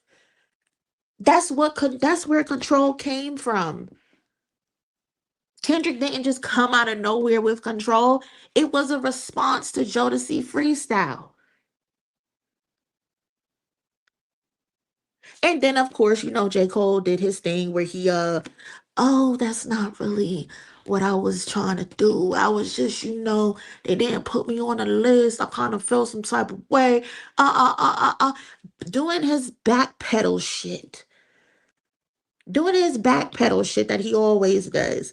But Drake, still bitter, still mad as hell, still acting like a bitch in interviews, crying and complaining. And then they decide to go back and forth all of these years. They're trading shots, they're doing this. He's in interviews complaining. Kendrick Lamar disses him. Obviously, nothing was the same since we dropped Control and tucked this sensitive nigga back in his pajama clothes. An obvious diss to Drake. He's always direct in his responses. Drake drops the first official diss with Nothing Was the Same. I forgot the song that he made. Um, but yeah, like we know what actually happened and why they have this back and forth situation. And then again, here we go. These people have been dissing each other for all of these years. Kendrick tells you and Mr. Morale, I see what he did to Kanye West, and now they're friends. I don't understand that. He tells us that in Father Time. Is it Father Time? He says that when Kanye and Drake got back together. I was slightly confused. I think he says that in Father Time. He's like, he's did so much shit to Kanye West, and Kanye, you're gonna be his friend again. All right, cool. But me, no, I don't want to be that nigga friend. I don't want to be that nigga friend. But it's all in the music. He does not need to sit down and hold your hand. I mean, sure, would it be cool to get an interview from Kendrick Lamar? Sure, it would be. Absolutely, it would be. But the fact that y'all are only demanding this from Kendrick Lamar is alarming to me because I don't see y'all demanding this interview from Drake. I don't see, and I'm not talking about you, Rita, specifically. I'm talking about in general because there was another tweet that went viral the other day, talking about Kendrick. Kendrick gets away with not sitting down or having interviews, to explain himself. Like that went viral, and it's like, who the fuck are y'all? Kendrick don't gotta talk to y'all, especially based on the fact that y'all don't really care what he has to say. Y'all just want to listen to an interview and find something to nitpick at because that's what y'all do with him. Y'all hold him to a higher standard when it comes to the other two rappers, right? Kendrick can't do this. Kendrick can't say that. Kendrick can't be on a song where he says booty a couple times. Now y'all complaining about that. Kendrick can't get on a song with Playboy Cardi where he's rapping over a trap beat and having fun. Kendrick can't get on a chains and whip song and do doubles and triples and all types of entendres. Y'all don't like it because it's too hard to understand. And then he can't get on a song where he's talking about loving on a woman's booty. Kendrick can't do anything. He can't do anything. Y'all hold him to this high standard, but then you also tell him he ain't shit. He not top this. He's not top that. But then you got the other two. They riding around in fucking broke down Honda Civics. The other one is posing for fucking fishing magazines.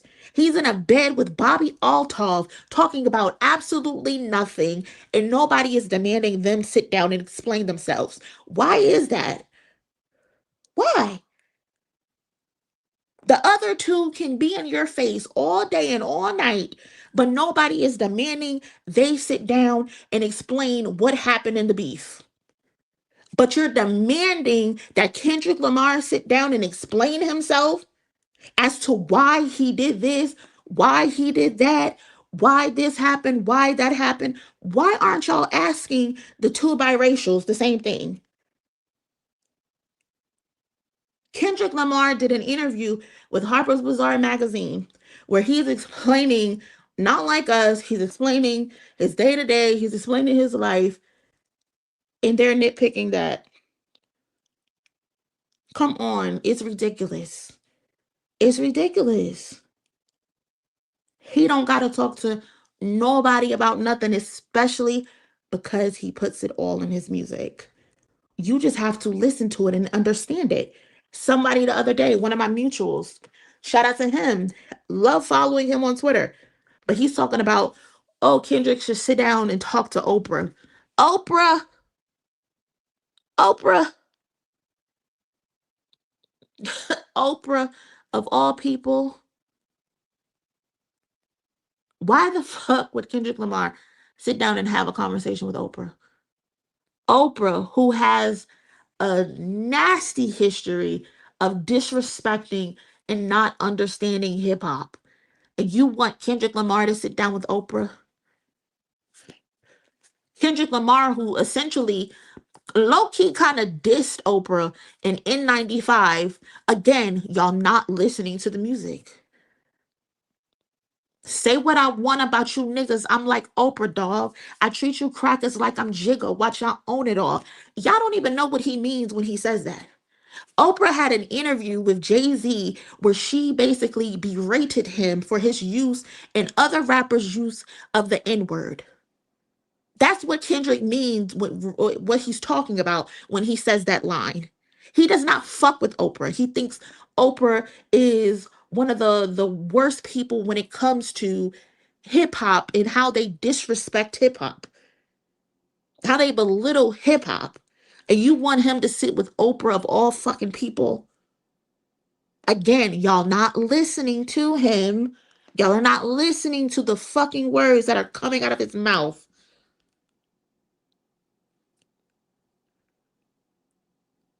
Exactly.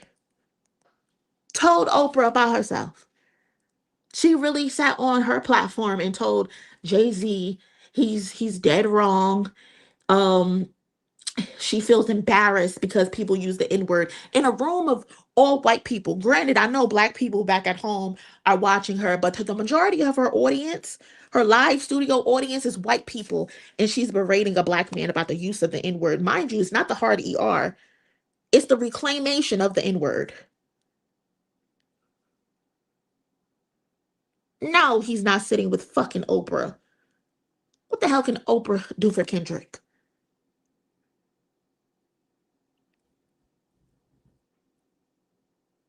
Oprah is not even fucking relevant today. I mean, granted, the Oprah network is, I guess, alive and well. I don't know. I don't have cable these days. I use YouTube TV, but um, and I don't watch the Oprah network. But no, she's not. She's not the one. If Kendrick Lamar was to ever do an interview, the only person I want Kendrick Lamar sitting with is sitting in a random room with Dave Free holding a fucking camcorder. That's it. That's the only interview I want from Kendrick. The interview that he first did when he first came and he first changed his name from K Dot to Kendrick Lamar, and Dave Free is behind the camera asking him all types of questions. That's the only interview I would want from Kendrick Lamar. Other than that, he don't ever have to talk to us ever again. Just put out the music. That's it. That's all I want. I don't want him talking to none of these people.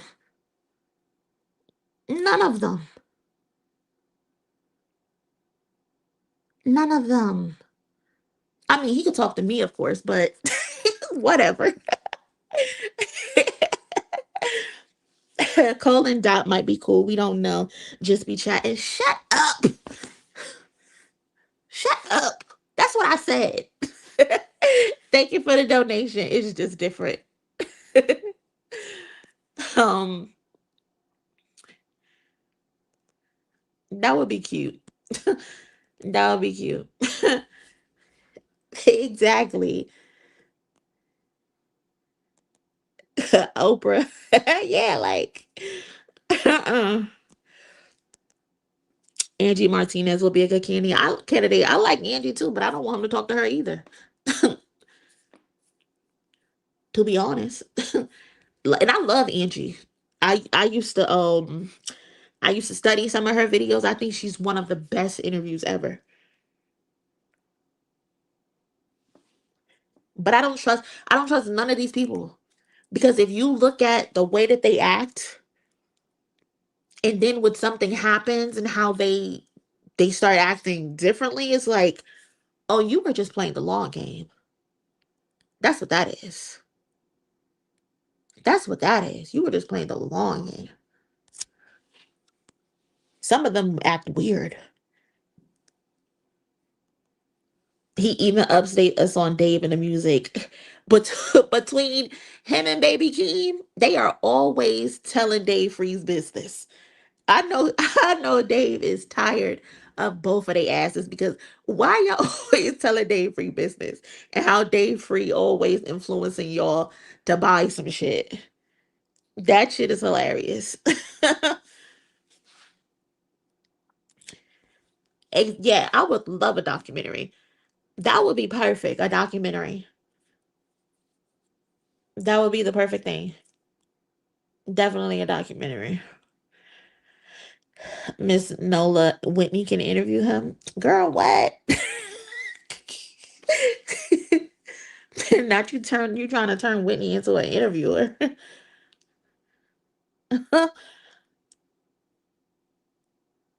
That's too funny.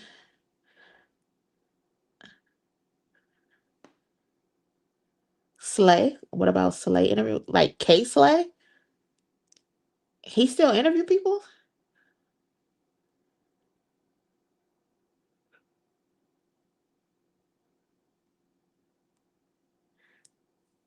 Yeah. They always want to copy Dave Freeze drip. For sure. That man said Dave got a Porsche, I went and got a Porsche. Dave went and got a watch, I went and got a watch. Too funny. But yeah, y'all, that's that. Drake fans, get it together, y'all. Find some self-respect. Stop depending on other artists and their fan bases to um fight your battles. Because if you do, you'll end up upset like this. You'll end up calling Snake a bitch, J. Cole a bitch. You'll end up calling him a snake. You'll end up saying like he's still apologizing. You'll end up saying he helped your goat get killed, stupid shit like this. Next up, let's talk about the Harris family, because the Harris family don't play. Oh no, no, Rita. No, my rant was not about you, Rita. It was a bigger message. So no, cousin, that was not directed to you personally. Don't feel like that, because that was not my intention. Um, no, not yet. We on that next. About Michael. We on that next. Um, I don't want Whitney to be involved. People will draw false conclusions on what is being said or not being said. Exactly. Whitney, they know how to protect their family. Whitney is not getting involved in any of that. It. Whitney does what she does for her community, take care of her kids, take care of her husband, and that's it. Mm-mm. But yeah, let's talk about the Harris family, because they have been putting belt to ass all week, okay? They are not playing with 50 Cent. They have been curb stomping this nigga in the back of his head for like the last 72 hours. And I have been thoroughly enjoying this lashing, this ass whooping that 50 Cent has been incurring. 50 Cent fans have been crying in my comment section, talking about, oh, you're just wait until 50. Just wait until 50. Wait until what? Wait until what? Nobody is scared of 50 Cent but y'all niggas. Nobody cares about his internet persona, his evil villain social media act. Nobody is fearful of that. You niggas love him because y'all think he's villainous and he's a bully. He has officially met his match, and it has been hilarious to see. It really has been funny to see. This man getting stomped out by the whole family because he thought he could get away with disrespecting someone's wife. He thought he could get away with disrespecting someone's mother, when he could have kept it between two men. He could have kept it between two men. Seriously. So, what happened? Right? I think I've explained this before, but for those who don't know, I'll explain it again. What happened is 50 Cent, T.I. were supposed to do a versus. They have been talking about this for a while. They both agreed to it. I guess somewhere down the line, 50 Cent reneged and decided that he doesn't want to do the verses anymore, because I guess what? Maybe he has other shit going on. You know, he got his power universe. A lot be going on. So I get it. I get it. I get it. So 50 T.I. was in an interview, and he was talking about verses, and he said that 50 Cent reneged on it. He said that he didn't respect that. And whatever, right? Like, T.I., he does not have to do the verses. You cannot make the man do the verses. I know he probably said he would do it, but he reneged on it. But you can't be mad at the man for saying he doesn't want to do the verses. So he said that he I guess he was upset. He doesn't respect 50 Cent. And so 50 Cent then begins to troll T.I. He posts his man's wife. 50, you didn't have to post his man's wife. I know he was probably annoying because he kept talking about the verses. I get it. But if he's annoying, then disrespect him. Don't disrespect his wife. You don't have to disrespect his wife. And that's when he crossed the line. And that's when T.I., he done dropped 4 songs. T.I., please do not drop another song. We don't need another song from you, bro. I understand what you're doing, Unc. I appreciate it. I respect it. I fuck with it. But slow down dropping all these diss records. You done dropped 4 diss records and he ain't responded to one yet. Do not drop another diss record, especially based on the fact that you have a new album coming out and you have a single. You need to be promoting that single. Promote that single. So then King, you know, he's crash out all day. He just waiting to crash out on anybody or anything. You know, he got his own demons. You know, He before he was complaining about how T.I. Tiny was running around the city, running around the world, and the grandmama was raising him in the trenches, and he was going to public school. So you know he already got that built up commotion inside of him. So he just waiting to bomb on anybody. And he done disrespected 50 Cent mama in a worse way. He done put that lady on a t-shirt. He's smoking a blunt. He done passed the blunt to the mother on the t-shirt. Just diabolical. But again, I respect it because you're not going to disrespect my mother. When it was just 50 Cent and T.I. doing their trolling, the kids did not get involved. They didn't say anything, but once you put their mother on the Summer Jam screen, it was old. It was over. It was over after that point. And I respect that because why would you disrespect my mother? Why would you disrespect my mother? So Keem done found a picture of your mama that unfortunately passed away. God bless her soul. I'm pretty sure she didn't expect to have an idiot son, but now they're using your dead mother as a punchline. Crazy. Crazy, crazy, crazy, crazy, crazy. And what can you do about it? What can you do about it? And then after that, Rick Ross done got into it. He stepped in because you know Rick Ross and 50 Cent got their own history of beef that they have going on. And he done jumped into it. And he done asked for a t-shirt in a 3X. Which is crazy because like Rick Ross, mind your business. But I get it. They have their own beef. And then Damani jumped in. And officially it's over. At this point, officially it is over. What the hell? Hold on, cousin. Somebody knocking on my door. Hold on. If I die, just know I love y'all. Hold on 1 second. Somebody's knocking at my door.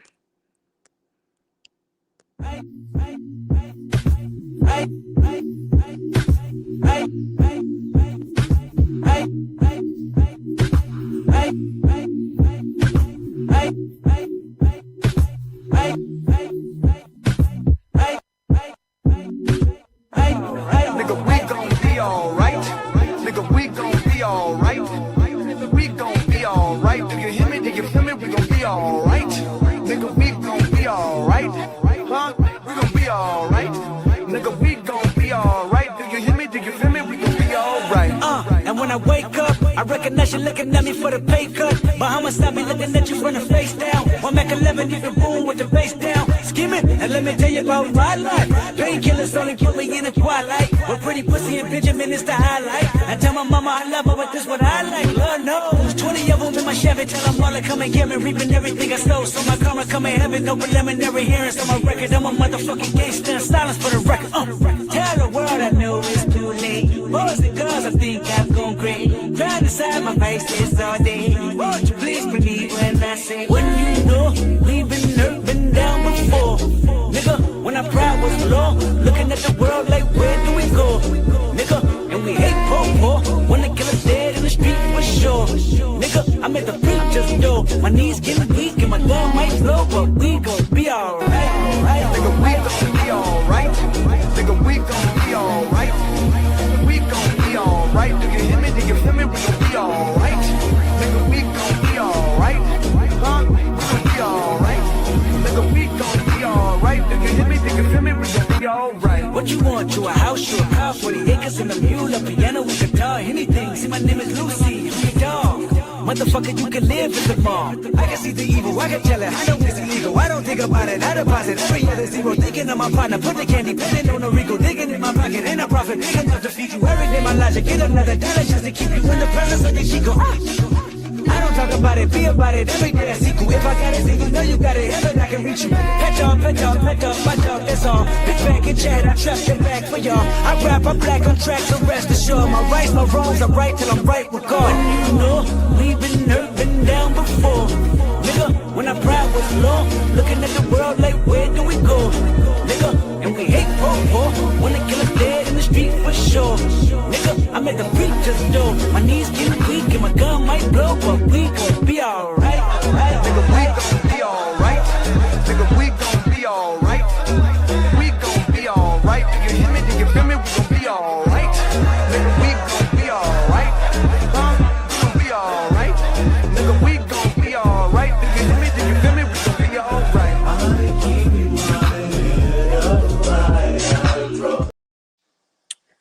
My bad, y'all. My neighbor always got some shit going on. Like, I don't know what that's about. Her and her man, they need to get it together.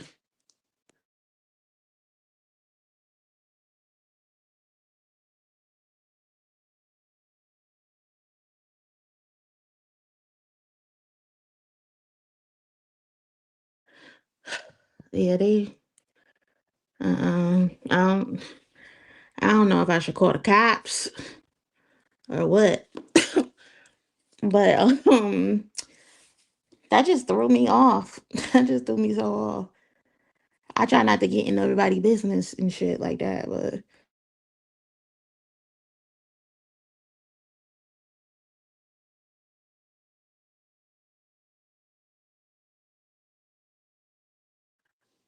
yeah, they got some shit going on out there. But anyway, like I was saying, Tomani done dropped his song, and would you agree that this might be the best song um that has dropped? Because like I said, Ti dropped 4 songs. King dropped, I think, 1 or 2 songs. I feel like King is just a crash out. Um, and then Damani dropped 1 song, and I feel like what what can what can um what can 50 Cent really say? Damani definitely has the best one. He definitely has the best one. It's very Meet the Grams esque. You can tell he borrowed from from that. Um, but to me, Damani has always had like a J. Cole cadence almost. Um, yeah. I'm trying to listen at the same time. But let me focus. That ain't my business. That ain't my business. Yeah, Damani definitely has the best one. King's crash out was valid this time. That's what I was saying earlier. Like King always looking for a reason to pop off and go crazy. And now he got every right to. That's why nobody feels bad. Nobody is telling him that he's doing too much because you can't play with people, mama. But Damani, that Miss Jackson, very Meet the Gram esque, very calm, very chill, but still very sharp and letting 50 Cent know I am not playing with you, bro. I am not playing with you. And what's even more crazy is that the fact that Tiny isn't even his mama. Tiny is not his mama. Granted, he probably calls her mom because he grew up with her, but Damani and Messiah, they got two, and what's the other girl name? The other sister. I forgot her name, but they have different mothers. But this says a lot about how Damani feels about Tiny as his mom, his stepmom, whatever you want to call it. Cause he ain't playing. Deja, that's her name. Deja, that's her name. I couldn't figure it out. But yeah, the 3Ds, they all got different mamas, but they don't play about Tiny at all. Because who are you playing with? He got on that song and he said, "If you miss your mama so much, I will send you to that bitch. I will send you to that lady." I think one point of the song he said,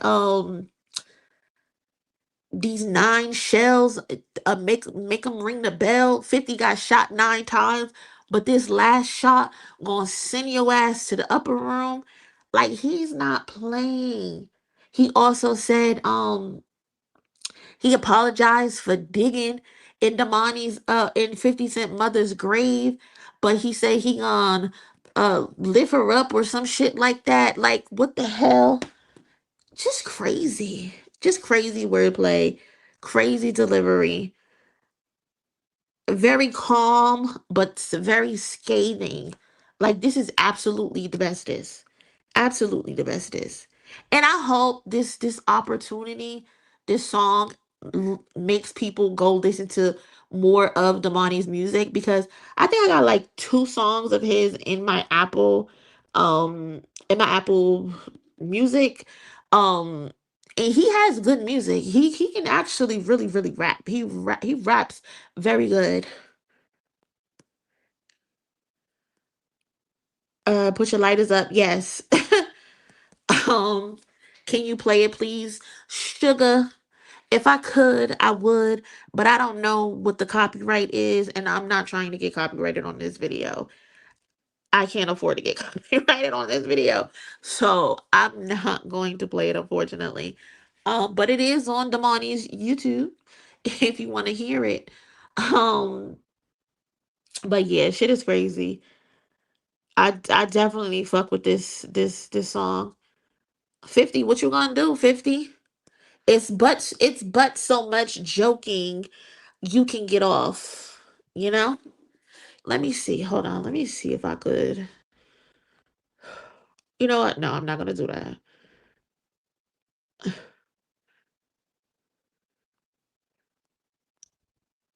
Uh,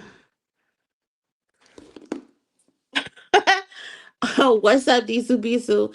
The upper room left my, but let's be honest, Curtis Jackson is going to that other room. Listen, what can Curtis do at this point? Like, there's but so much trolling you can do on the internet, if you ask me. There's but so much trolling. There's only a certain section of the internet, of the world, who gets a thrill out of 50 Cent trolling like a child. Like, you're 50 fucking years old. Nobody gives a fuck about your memes. Nobody gives a fuck about your captions. Nobody cares about that. Are you going to get into the booth and be a rapper? You can't joke your way out of everything. And we have seen before how people would go back and forth with 50 Cent, right? But they'll just stop. They'll just let him continue to get his trolling on. Not this Harris family. The Harris family want all the smoke. And mind you, Zonique ain't even say nothing yet. That's the oldest daughter. Messiah, he didn't say nothing yet. Buddy Red, he the one who played the guitar. He ain't said nothing yet. He the oldest son. Lil Major ain't say nothing. Lil Major gonna write his ass a mean essay. You know he like a little genius over there. He gonna write 50 Cent a mean essay. And Lil Harris, whatever her name is, she the little singer. She ain't even say nothing yet. I have seen people reposting a video about her doing that what's that song? Don't Talk About My Mother song, and people are trying to push that off like that's her responding to 50 Cent, but that shit is old. That's not current. Um, but Ti might be Joe Jackson, the new Joe Jackson, because all his kids talented. All the kids are talented. And if he wanted to, they could all go down a list and bar 50 Cent the fuck up if they wanted to. Or every last one of them, because they all talented. They either could sing, they could play an instrument, or they can rap.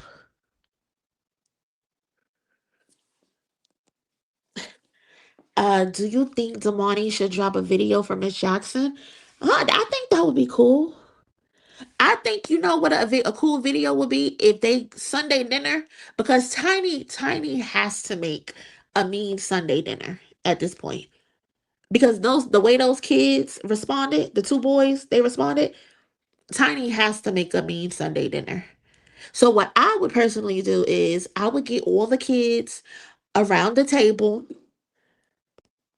for Sunday dinner, and I would let Damani rap his song while we all sitting around the table at Sunday dinner. That's what I would personally do. Or just walking around the house, showing the family portraits, showing the grandma, showing Tiny.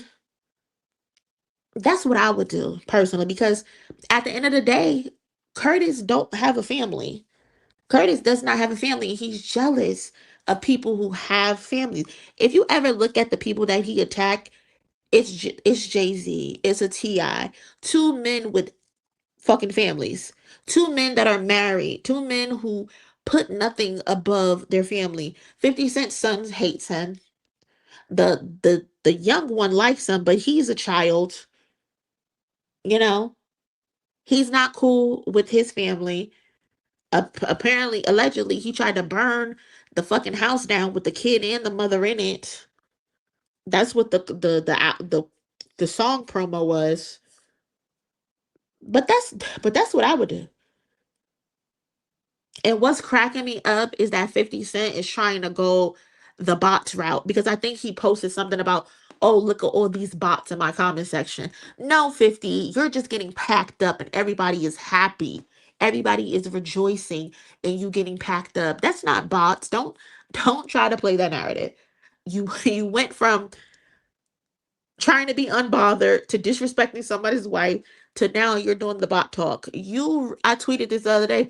You really are Drake's big homie, because that's the same playbook. The exact same playbook. Disrespect somebody's family, gets packed up, and then claim bots. You are such a coward. It's not even funny. Tasha Shay, hey cousin, what's going on? AKA Firebug, Lego Head, Muscle Face, and 10 nickels. We don't got this nigga 2 quarters, 5 times, 10 nickels. I seen somebody called him 8 nickels, 1 dime. Like, there's so many names for this man. It's not even funny. Demetrius, shout out to the cousin. 50 Cent can't do shit against the pincers attack. Listen, Huey and Riley, that's what they call it, Damani and King. Huey and Riley. They are not playing. They are not playing at all. 50 shillings is crazy. 50 shillings is insane, bro. I can't. Oh my God. People is really getting tired of 50 for real, because all he does is attack black people. You never see him attack anyone else. Why have you never attacked Chelsea Handler? You never have anything to say about Chelsea Handler. You never got anything to say about Donald Trump. But you want to attack Mamdani? You want to attack Jay-Z? You want to attack Beyonce, her mother? You want to attack Tiny? That he thought he was gonna get over, but no. Them Harris boys said, "Bitch, come here. We going to war." Okay, stop playing with people and their family. You can't just try to disrespect people's family and think they just gonna get over it, or not say anything. That's not how this shit works. It's not how any of this shit works at all. Cause me and my brothers, we definitely would have jumped that nigga. Definitely would have jumped him. The same way. They talking about, oh, they going too far. Talking about his dead mother. He went too far when he talked about their mother. It's not their fault his mother dead. They going mother for mother. Yours is just dead, unfortunately. God bless her soul. She ain't got nothing to do with it. But Tiny also didn't have anything to do with it. So why did you bring her up? You didn't have to bring her up. They show King Combs and Lil Wolf how you supposed to do it. Didn't they? Didn't they? Lil Wolf is crazy too, Delisha. Lil Wolf is crazy. I can't. When he joked about Little Kim's daughter, that was the last straw for me. Like, who does that? That's beyond low. Like, that little girl can't help the fact that her eye is like that. And two, why are you even talking about a child? I think he said someone else's child is albino. Like, who got albino kids? Was he talking about Ti and Tiny kids because they're all light skinned? I don't get it. I don't get it. 50 trolled and backfired. He met his match. He finally met his match, and he tried it with Mama Tina too. Yeah, like,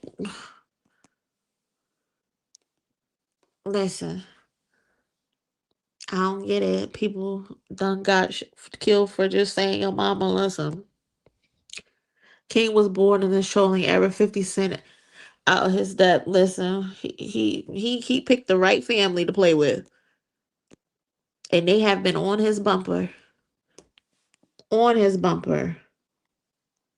and I love it. I love that shit for sure. But sticking to the verses talk to wrap this up, um, Complex put together a what if versus if it was to happen. Who do y'all have winning if there was to actually be a versus? So they got on their list they got What Up Gangsta versus Bring 'Em Out. They got In the Club versus Rubber Band Man, PIMP versus Whatever You Like, 21 Questions versus Live Your Life, Candy Shop versus Why You Wanna, Just a Little Bit versus You Don't Know Me, Disco Inferno versus Big Things Poppin', Hate It or Love It versus Dope Boys, Wanksta versus Top Bag, You Not Like Me versus Dead and Gone, Heat versus About the Money, If It Ain't About the Money, um, Window Shopper versus 24s, Hustler's Ambition versus ASAP, Poor Little Rich versus What's Up, What's Happening, We Up versus I'm Illy, I'm the Man versus Ain't I, If I Can't versus Shoulder Lean, I'll Still Kill versus Ball, Minivan versus Swagger Like Us, I Get Money versus What You Know. And um me personally, I think it could be close. It can be a close battle on paper. Cause what I from my picks, I got it. Um Essentially I got it what 1, 2, 3, 4, 5, 6, 7, 8, 9, 10. 1, 2, 3, 4, 5, 6, 7, 8, 9, 10, 11. So I had it 10-10, but I edged it to Ti off a tie because I like Many Men and Swagger Like Us. But on paper it feels like a tie. But I personally think if they did it in a building, Ti would outperform 50 Cent because Ti is a better performer than 50 Cent. 50 Cent just gonna stand up there and wave his right arm side to side, and then that's it. Ti knows how to actually perform. Ti knows how to get the crowd hype. Ti gonna work the stage. So I think it'll look ugly in a building, personally. And then too, I feel like there's some songs on here that is missing that could be on here. Um, but yeah, What Up Gangsta? What Up Gangsta? Will you play that? I think that's a good song, but I like Bring 'Em Out better. In the Club versus Rubber Band Man, that low key could be a tie. But I'm gonna go In the Club. PIMP, it's a good song, but I don't personally like that song, so I went with Whatever You Like. 21 Questions, Live Your Life. I think that's the song with Rihanna, right? I think I like 21 Questions better. Candy Shop, Why You Wanna. I think I put Candy Shop on this list, but now that I'm thinking about it, I think I might want to go with Why You Wanna. I don't know. I don't know. Let me see what y'all saying. Get Rich or Die Trying is really carrying. Yeah. 50 would pull out a meme he printed out from the computer. That's some shit he probably would do. Put some memes on the big screen. Now wait is right. If you ever seen him performing, you know exactly what I'm talking about. He has this one stiff ass stance. Like, work the stage, nigga. What Up Gangsta too slow. It has a hard and fire beat, but it's too slow. Yeah, I can see that. That's why I said Bring 'Em Out. That's why I picked Bring 'Em Out. Is better if you comparing it to What Up Gangsta. Got T.I. all day. Got Meanwhile Tip has multiple albums to choose from. Yeah. Mm-hmm. I feel that. Real spill. What made me like Curtis initially is Drake producing for him after he tried to prevent another black man from eating Ja Rule. I lost respect for him. Period. I can see that. I was a Ja Rule fan, but I was still young I wasn't really like in too deep with the beef. Um, but yeah, I like Ja Rule more. And then too, I low key knew he was a hypocrite. 50 Cent was a hypocrite because he used to get on Ja Rule for having the love rap songs. And then this nigga dropped 21 questions. So how the fuck are you dissing Ja Rule for having R&B rap songs and then you come out with 21 questions? That's when I knew he was a bullshitter and I wouldn't fuck with him for real. That's when I knew. That's when I knew 50 Cent couldn't be trusted.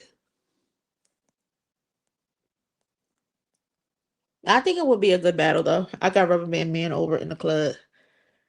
I ain't even mad at that. I'm low key not mad at that. Personally, I slight ass in the club, but I'm not even mad at that. I think in the building, T.I. could take it because he will perform that song better. They would be so much hype. I'm taking Rubber Band Man. Why you wanna? Ain't I? T.I. would win for me. Yeah, I got T.I. winning. T.I. is in my playlist, and 50 pennies isn't. 50 pennies. It will be a good show. Both have good songs. I agree, Raphael. 100%. And nothing tickled me like when 50 reenact the video hanging upside down the Super Bowl. Listen, all that blood rushing to his head was crazy. Crazy. Yeah, don't forget Best Friend's song he was singing on. Yeah, gonna try to kick Ja Rule back in and then here you go. Fake ass. I think I got 50 winning this. Don't jump me, guys. We are not gonna jump you. If that's who you got with it. Yes, he criticized Ja Rule and double back on the same time, and it's crazy. Shit is wild. Tiana Rick Ross needs to go on tour and book New York City 3 times. That would be funny. Firebug is a horrible. I should call him Firebug. Yeah, we're not gonna jump you. That's your opinion. We only jump people when they disrespectful. If you're not disrespectful, then you could keep your edges. We won't stomp you out. We only jump people when they disrespectful. Shout out to D2B2 for the donation. Random thought, while 50 shillings was trolling fellow abuser Floyd by insinuating he was illiterate, he made himself look dyslexic by calling the ALS Ice Bucket Challenge the ASL Challenge. 50 Cent is a walking hypocrite. He really is. Everything he does is hypocritical.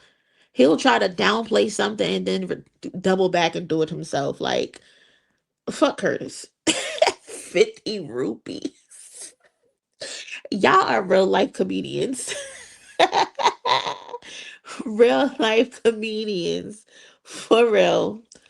But I guess the overall consensus in the chat is we gonna go with T.I. But 50 Cent could probably win. You never know, but I think in the building, T.I. would definitely take it. Um, if you haven't yet, please do me a favor and smash the like button for me.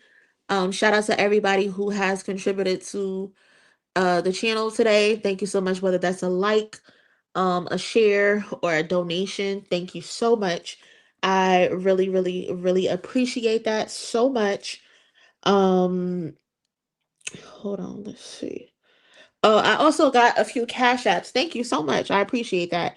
Nisa, Marjorie, Tabitha, thank you so much. Janet, Tracy, Lanisha, Crystal, Leela, uh, Nugent. Um, a few people sent me cash apps. Thank you so much towards my surgery. thank y'all again. Like I said in the earlier video, I appreciate that. Um, I didn't put a goal on this video because, like I said, y'all have been contributing to my GoFundMe. You have been contributing to my Cash App, so I don't want to be greedy or anything like that. So that's why I did not put up a donation or a goal. If you want to contribute, then by all means you do that. But I don't want to come off greedy or anything like that. But I am appreciative. So thank you again. Um Shout out to Raphael. Appreciate you, cousin. Thank you.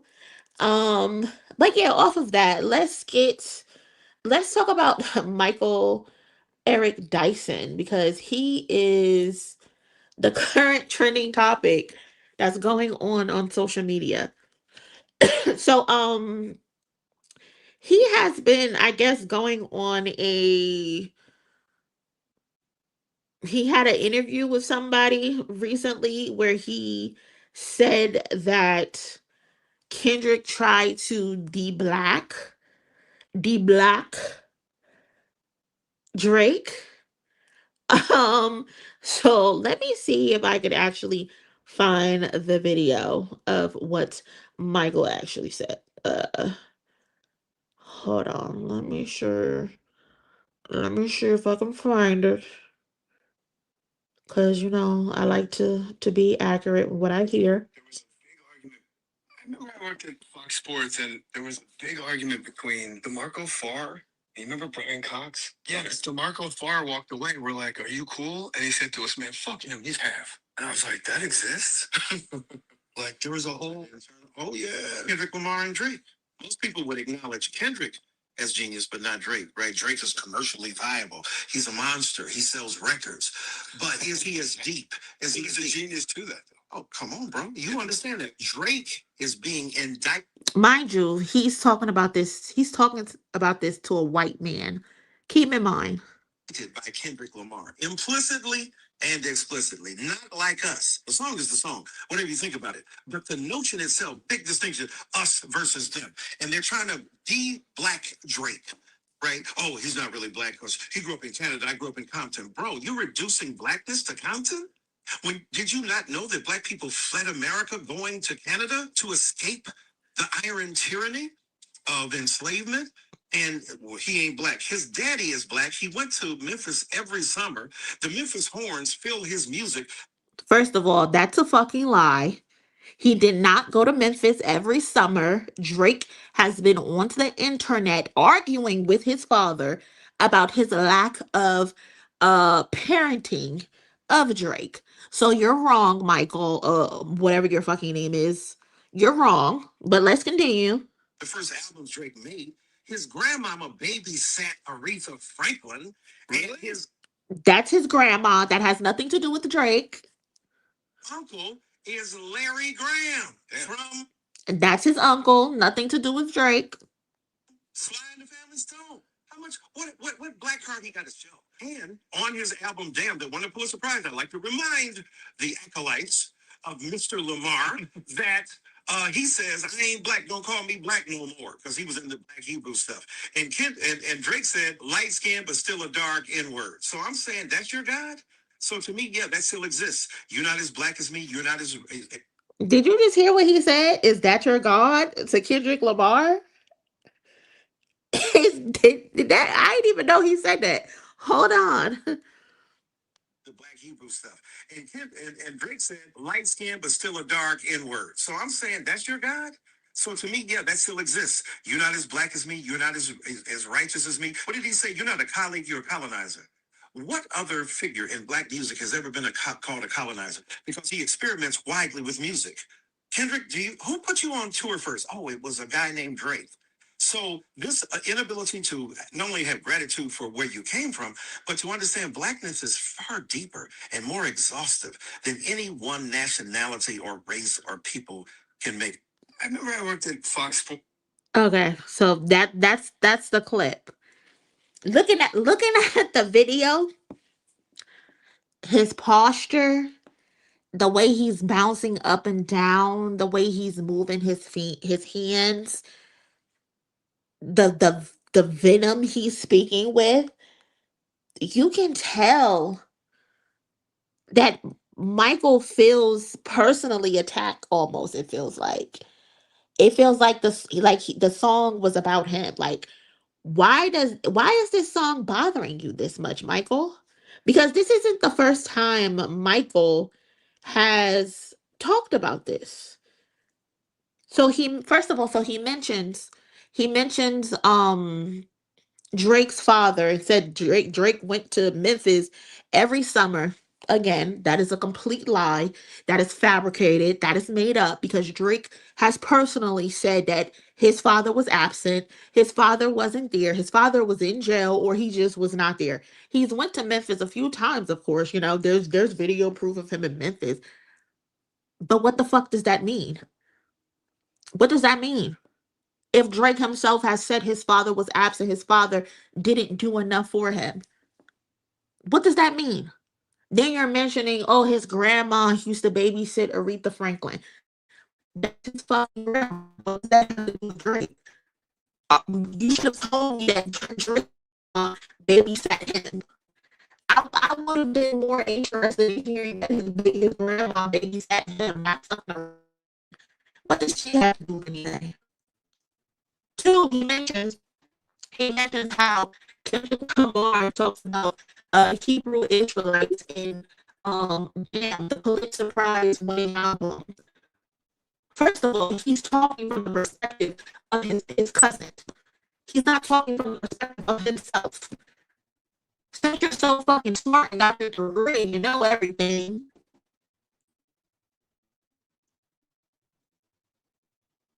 Can you hear me? Hold on. Can you hear me now? Do I still got the robot voice? I'm being infiltrated. I'm being infiltrated. Hold on.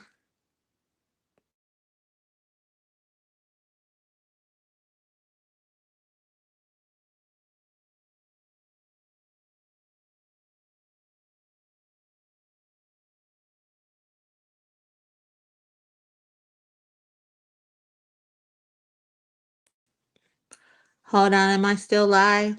Are we still live? Can you hear me now? Or do I still sound like a robot? Okay, cool. But I was talking about like, don't tell me that this nigga went to Memphis to spend time with his dad because that's not true. Don't tell me about Aretha Franklin babysit or his grandma babysitting Aretha Franklin. You could tell me about his grandma babysitting him. You can't because it probably never fucking happened. And two, Kendrick Lamar said he didn't say he was a Hebrew Israelite. He was talking from the perspective of his cousin. But you're so fucking smart, you don't comprehend any fucking thing.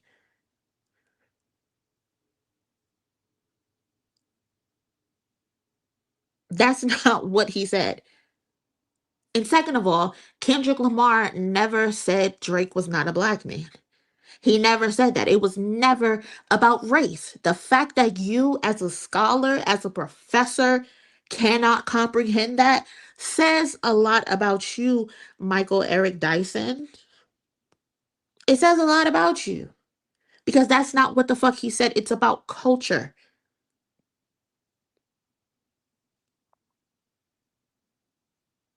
That's what it's about.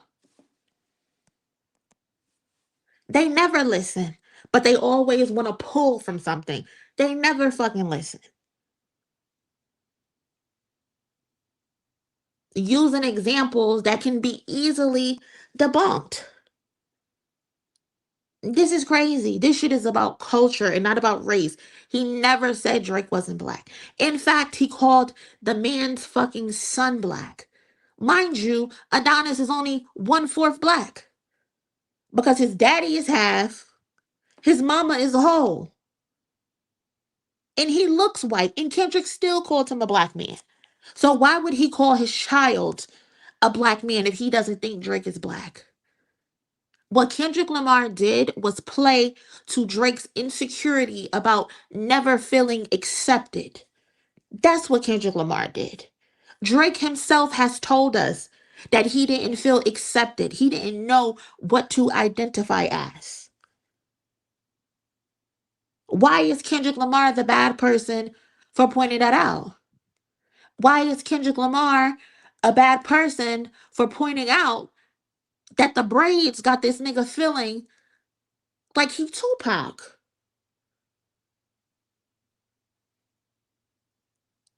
What are you talking about? He called that man a colonizer because that's what the fuck he is. He has that ancestry in his blood because that's what the fuck they do. They colonize, they infiltrate, they they overuse, and then they fucking leave when they don't need the help anymore. And that's exactly what he does with newer up and coming artists.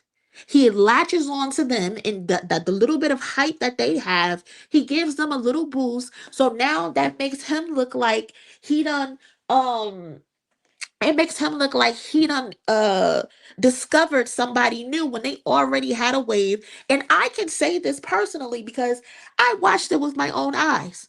My cousin, Fetty Wap, Patterson, New Jersey, hottest trap queen, hottest thing in the world, hottest fucking song in the world. I seen the song grow from minuscule to the biggest thing in the fucking world. And who came around and wanted to jump on it because it was hot? Drake. And you know what? My cousin said, appreciate you wanting to join the party of what it is that we got going on here. But if I can't have Monty on this song, I don't need you on this song, Drake, because Drake wanted to take Monty off the song. And Fetty said, absolutely not.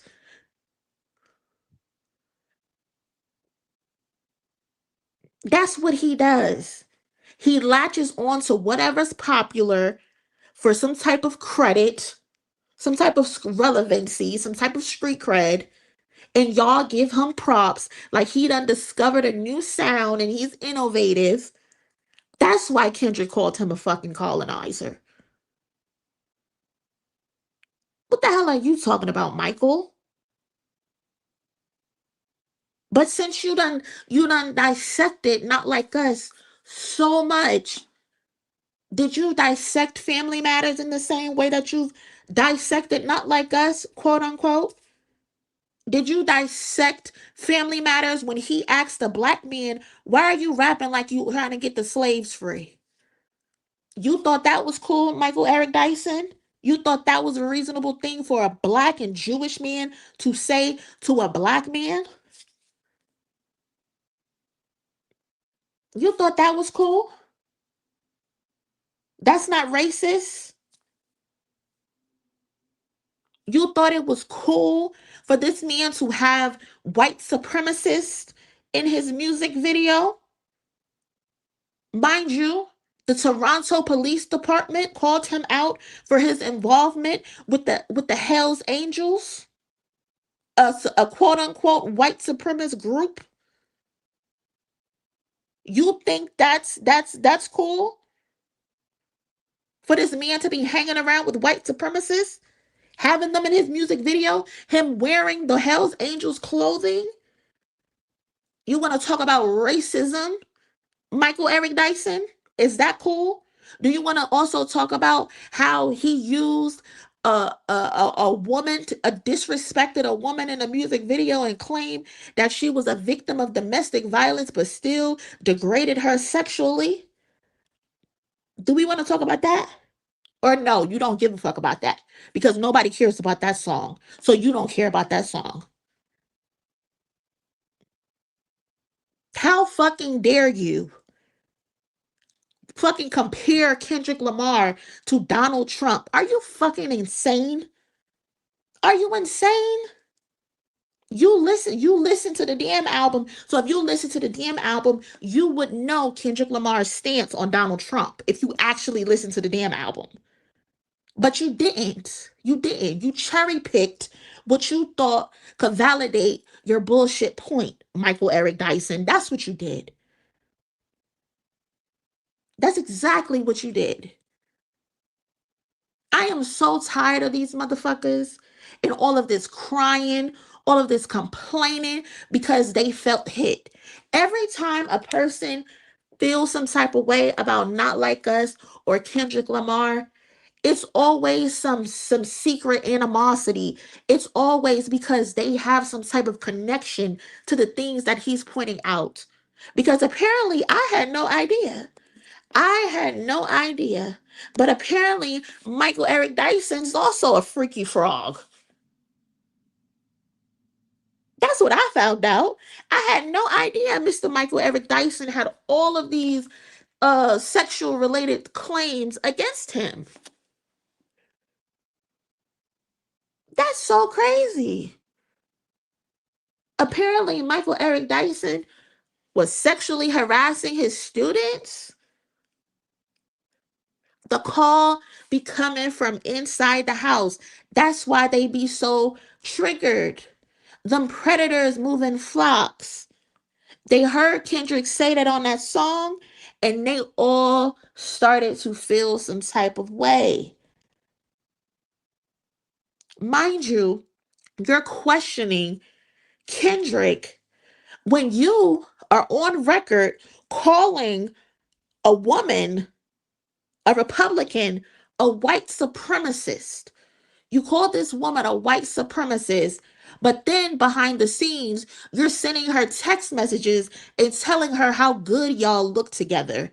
You fucking coon. That's what you are. You're a fucking coon because how in public you're calling a woman a racist, calling her a white supremacist, calling her a white devil, but then behind the scenes you're sending her text messages about how good she look and how y'all could look good together. You're willing to sit down and lay down with a white supremacist, you fucking coon. But you wanna fucking talk about Kendrick Lamar? You must have bumped your fucking head. And you're supposed to be a professor. You're supposed to be teaching people. You're supposed to be leading people to the future, to be leaders of the world. You're a fucking cone. What? On TV, bullshit and pump faking, calling this woman a white supremacist, but behind the scenes, you're talking about we look good together. That's why you feel hit about Not Like Us. That's why you feel so passionate about Not Like Us, and you're questioning if people look at Kendrick as a god. Nobody looks at Kendrick as a god. We know he's not fucking God. You fucking weirdo. You look at Kendrick like a god. So that's why you're putting it on us. When you hear Not Like Us, you shiver. You have nightmares because you're a predator who moves in flocks with the flock. That's why you feel some type of way.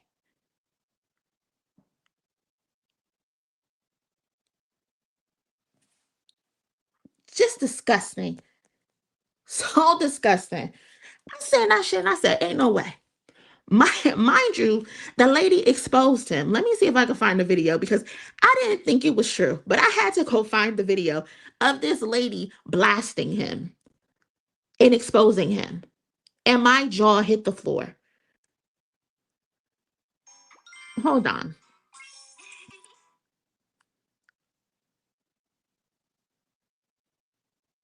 Because this shit is crazy. Ain't no way. I'm in public calling a person a racist, and then behind the scenes, I'm trying to get with her. What type of what is the cool name in the Django? And if we're going to have this, I would like to also enter into the record a screenshot of a text message I received from the esteemed professor from Vanderbilt, Michael Eric Dyson, after my CNN interview, begged me for photos. In this text, he says, after calling me racist on CNN, shh, don't tell anybody, we look good together, and sent me a kissy emoji. The guy says I'm gorgeous in all these photos. I don't think he's that bent out of shape on how anyone pronounces Kamala. And if we're going to have that standard, you got to hold it to both sides, not just one or the other. You got a white supremacist that you called her. You called her a white supremacist. You called her a racist. But behind the scenes, you asking her for pictures, Somebody said he was asking her for feet pictures. You are dirty. You are dirty.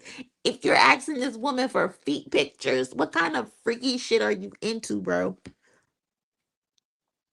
You are so freaked out. You want pictures of a white supremacist feet so you could probably beat off too. You fucking dirty dog. You dirty dog. You are so gross. Ain't yours now. Keep the students away. Please protect the students. Please, by any means necessary. Protect the students from this fucking degenerate. He must be stopped. For him to be so passionate about not like us, it makes sense in all the sense in the world. Talking about he put him on his first tour. Who gives a fuck? Who gives a fuck he put him on a tour? Don't nobody give a fuck about that tour? Oh, because he put him on a tour, he's forever indebted to him? Fuck you, Michael. Fuck you. Fuck that tour. Fuck Drake. And fuck anybody who love him. Don't nobody give a fuck about that tour. He went on that tour and did a job. And that's it. As long as he held up his end of the bargain by going to that tour, performing his songs, bringing whoever he could get to come out, as long as he did that, nobody gives a fuck. Drake benefited from Kendrick Lamar being on that tour just as much as Kendrick Lamar benefited from being on that tour with Drake. They told Drake, we want you to go and do an R&B tour. And Drake said, no, I'm tired of being clown. I'm tired of being soft. I'm tired of people thinking I'm a pushover. So no, I don't want to have an R&B tour. I want to beef up my image. And what did he do? He went and found two niggas, one from Compton and one from Harlem. And he put them both on the tour to beef up his image. Am I the only one noticing it? There was a benefit from them being on that tour just as much as they benefited on being on that tour. What are we talking about? Drake got something out of it and they got something out of it. Like, stop it, bro. That tour was 15 years ago. You put Kendrick Lamar on a tour, right? But why is it that Kendrick Lamar is the first one to do stadiums? Oh my God. Somebody make it make sense. You put the little nigga from Compton on tour and he beat you to stadiums. And you want to talk to me about a fucking tour? Don't nobody care, bro. We don't care. We don't care.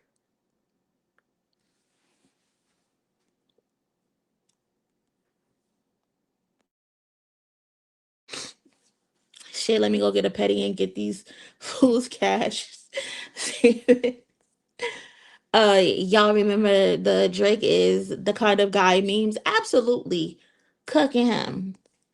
Blame Rock Nation. Yes, I'm blaming Rock Nation and Jay-Z because you are the reason why this motherfucker is relevant. You are the reason why. Oh, another thing that reminds me. You're upset about Kendrick Lamar, quote unquote, de-blacking Drake, which he never did. He never tried to de-black Drake. He played on his insecurities about Drake not understanding his identity because reminder, Drake is on record saying that he associates as black. Never in my life of living have I ever said as a black woman, I associate as being black. It's either I'm black or I'm not black. Never in my life have, when I'm referring to my friends, do I say my blackest friends. I never say that. My friend is either black or my friend is either not black. But Drake is on record saying, I associate as a black man. Drake is also on record saying that he feels insecure because when he gets awards, no one says Drake is the first black person to do this. Drake is the first black person to do that. Drake has admitted these things. Drake has also told us that he felt insecure when he goes to school because he felt like he doesn't fit in. He has told us that. Why is it wrong for Kendrick Lamar pointing out that he's insecure? Again, Kendrick never said he wasn't a black man. But you know who is on record questioning someone's blackness, Michael? You are. You are on record questioning someone's blackness. Remember, you were questioning Barack Obama's blackness, Michael? You wrote a whole book on it. You wrote a whole book on questioning Barack Obama's blackness as a president. So the audacity for you to try to come at Kendrick and claim that Kendrick tried to de-black Drake when you in fact are the one who wrote a book about de-blacking Barack Obama. You're a fucking hypocrite. You're a fucking hypocrite. You have gone on record and say that as a president of the United States, you believe Obama tucked his blackness in. Essentially, that's what you said. That Barack Obama tucked his blackness in during his first term. And it wasn't until his second term, when Trayvon Martin and all of the uprising happened, that you felt that Barack Obama leaned into his blackness. You wrote a book on it. The audacity, the call be coming from inside the house with these insecure motherfuckers. They are so insecure. So insecure. They always putting their insecurities onto other people. Drake did it to Kendrick.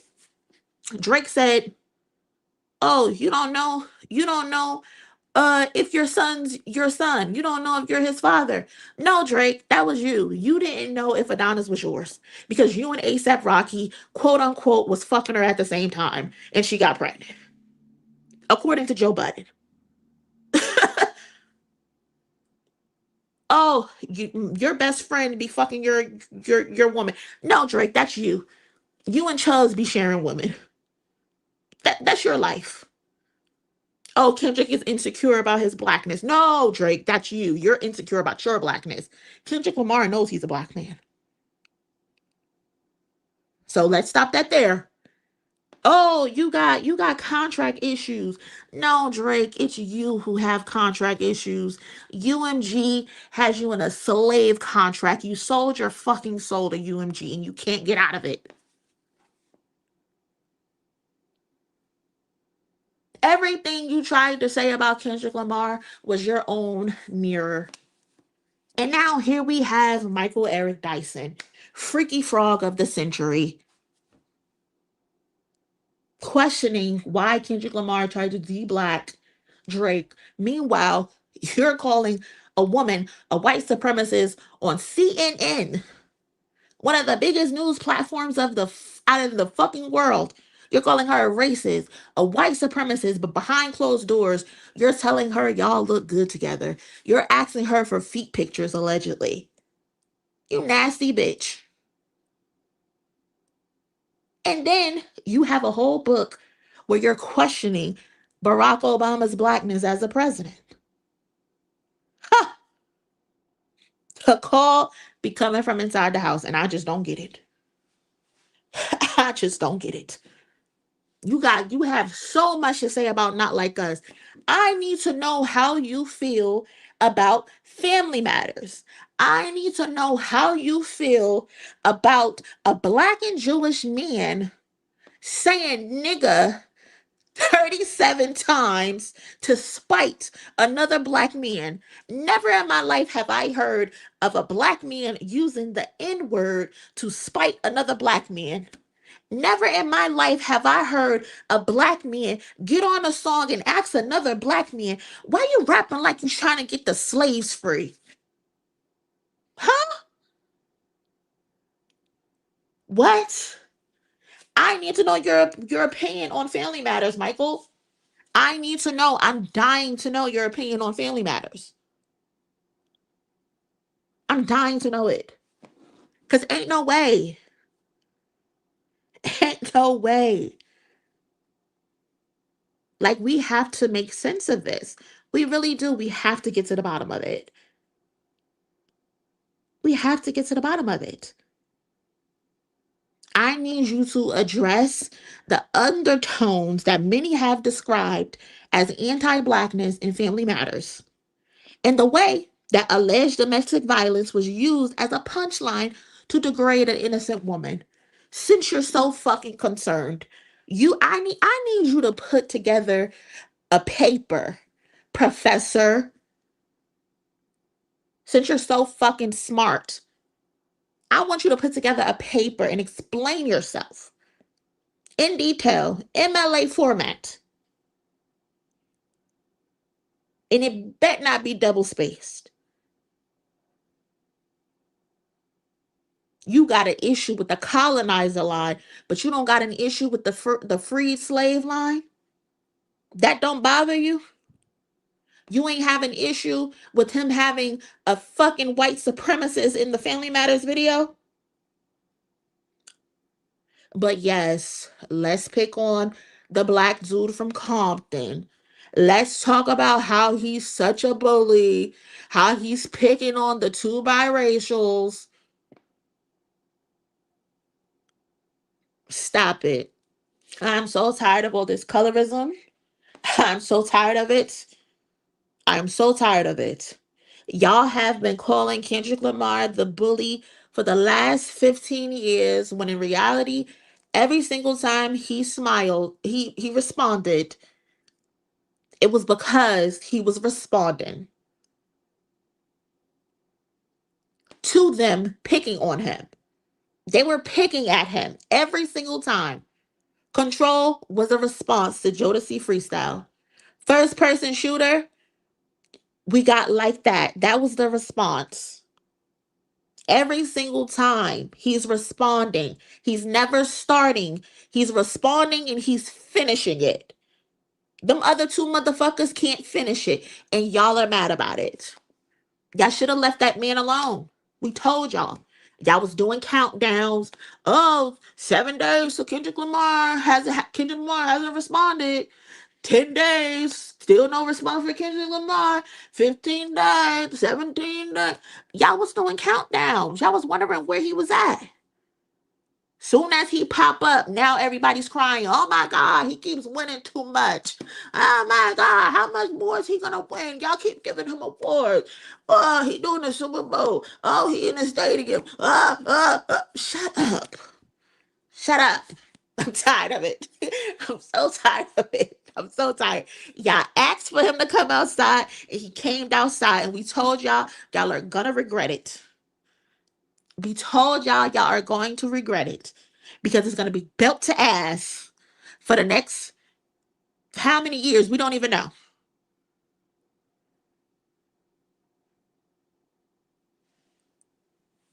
Jesus Christ. Y'all should have left him alone. Y'all shouldn't have messed with his children. Y'all shouldn't have talked about his best friend. Y'all shouldn't have talked about his woman. The problem is, y'all want to police how he responds. Y'all want to control everything about Kendrick. Y'all want to demand him to do interviews. Y'all want to demand him to not be able to respond to being slapped. It don't work like that. It don't work like that. It just does not work like that. And y'all are all learning a valuable lesson. Don't poke a sleeping giant. Even if he only 5'5". He's still a giant at the end of the day. And y'all are learning a valuable lesson. Sleeping giants can also be 5'5". Leave people alone. Leave them alone. Leave them alone. Or you'll be crying. And you'll be getting exposed for being a freaky frog. Like Michael Eric Dyson. Asking for feet pics of white supremacists, allegedly.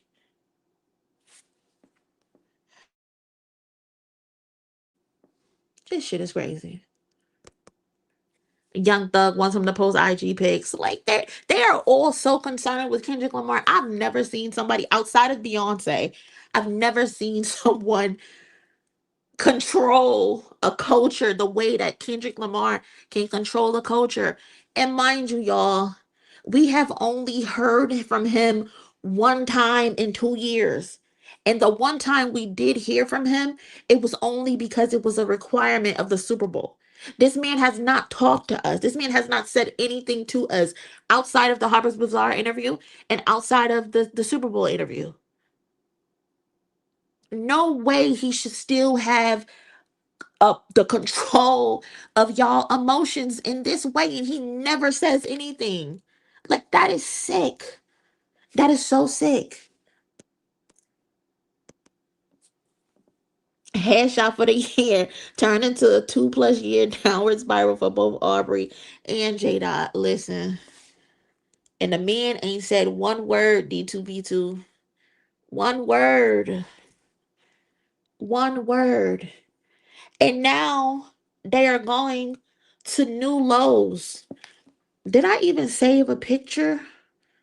Did I save a picture? Hold on, let me see if I could make a picture real quick.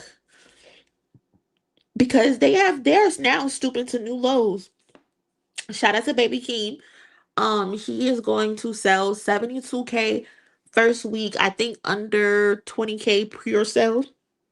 Um, and it's gonna be, I think it's gonna debut at number 4 on the Billboard, which is, and then he's gonna have the number 1 rap album in the country. So, congratulations to Baby Keem and Casino. Casino was a success. I hope he's proud of himself. He put together a phenomenal body of work. I mean, you can put the album on and just straight play it through, no skips.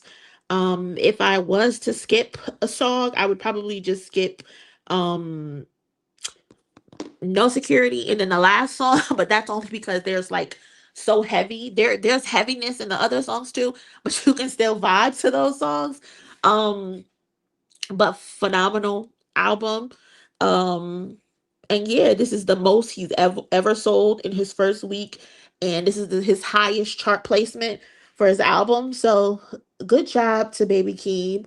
But yeah, now they're putting together hoax of him dying, which is just so disgusting, so nasty. The other day, he where is it? Hold on. Let me get this so I can put it up on the screen. Hold on, y'all. Give me 2 seconds. I'm gonna put y'all on a brief hold while I put this together. Hey cousin, who you chillin' with? I'm chillin' with Moni.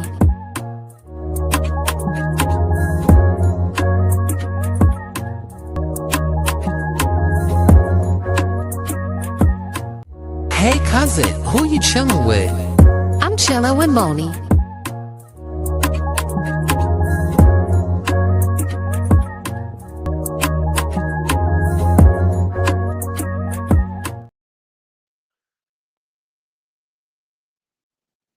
We back.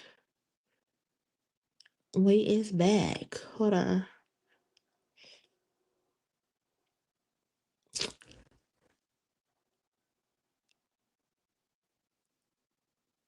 And save this. If you haven't already, please do me a favor and smash the like button.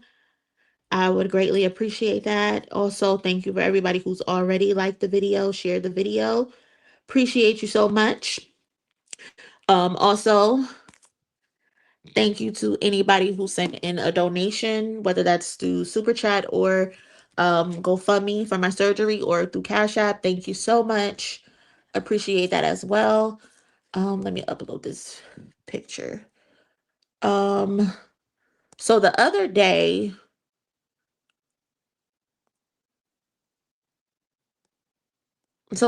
day, Baby Keem was at his signing for his new album Casino. He's doing in-store signings where fans can come in, they can either buy a vinyl or a CD, they can get it autographed and a picture. And so he was at the signing, I think it was in Phoenix, and randomly it started trending that Baby Keem had passed away. Terrible, terrible, terrible game to play, in my opinion. Like, Why would anybody do that? I don't get it. But that's what was trending. There was an entire story attached to it. They had him dead on Google. Um the story was allegedly like Drake had shot him, had shot Kendrick, and he died from the gunshot wound. Just disgusting. Just terrible things to put into the atmosphere. Like I just don't understand. Like people are just going to extreme lengths. Like they are taking this shit too serious. Y'all are in too deep to the point that you're faking people's deaths and you're editing Google software. Google, y'all need to do better because people should not be able to easily edit your platforms, like even Wikipedia. Like I've personally edited Wikipedia before when we were on stream, when we were putting Not Like Us in the rundown for the 2025 because they didn't have Not Like Us listed as a number one song for 2025. So we edited and added it. But people should not be able to edit Wikipedia, different Google pages, and say people died without actual proof. Like that is beyond vile. That is disgusting. It's disturbing, honestly. And Mia, shout out to one of my mutuals, Mia. She's the one who caught it, I believe, and she hit Baby Keem up and told him. And he tweeted, "That's not cool." Well, that's not bull, but he said that's not cool, and he ended up deleting the tweet because I'm pretty sure he didn't want to draw attraction to that. Um, but just disgusting, just disgusting. And PG Lane, their official updates page, they had tweeted out that no, he's good, he's alive and well, and they posted pictures of him at the Phoenix signing autographs, and he's good. I think he actually had another signing either today or yesterday. And he actually went on live stream, so we actually physically seen him. No, he's not dead. um but it's just crazy. This is just weird. This is very fucking weird. And me personally, y'all know how I am. I don't like putting negative shit in the atmosphere when it, especially when it comes to like death. But I take shit like this serious. I take shit like this very serious, and I feel like this is a threat. I don't care what nobody says. Personally, I feel like this is a threat, and I feel like Kendrick Lamar should continue to move the way that he moved. I remember just last week there was a video that went viral that said Kendrick Lamar moves like the president from Rolling Loud's owners. It's like we can't even talk to Kendrick. We can't even touch Kendrick. Kendrick does not pull up early. He doesn't hang around. He's not chilling.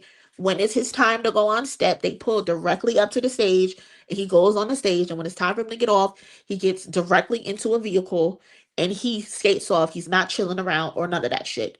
No one can reach him. And rightfully so. He's already told us on Whacked Out Murals that this man put a hit out on his life. People seem to look past that. They don't care about that for some reason. Nobody actually ever talks about that.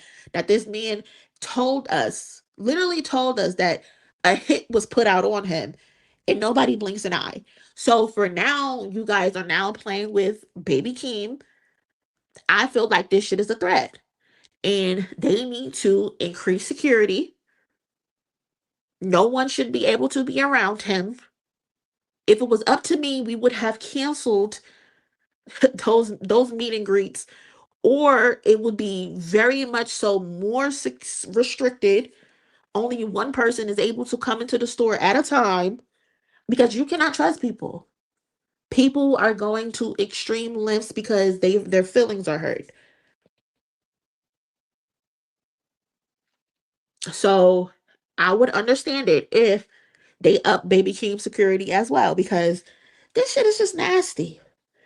Like, what are you getting out of doing this? Like, what exactly are you getting out of doing this?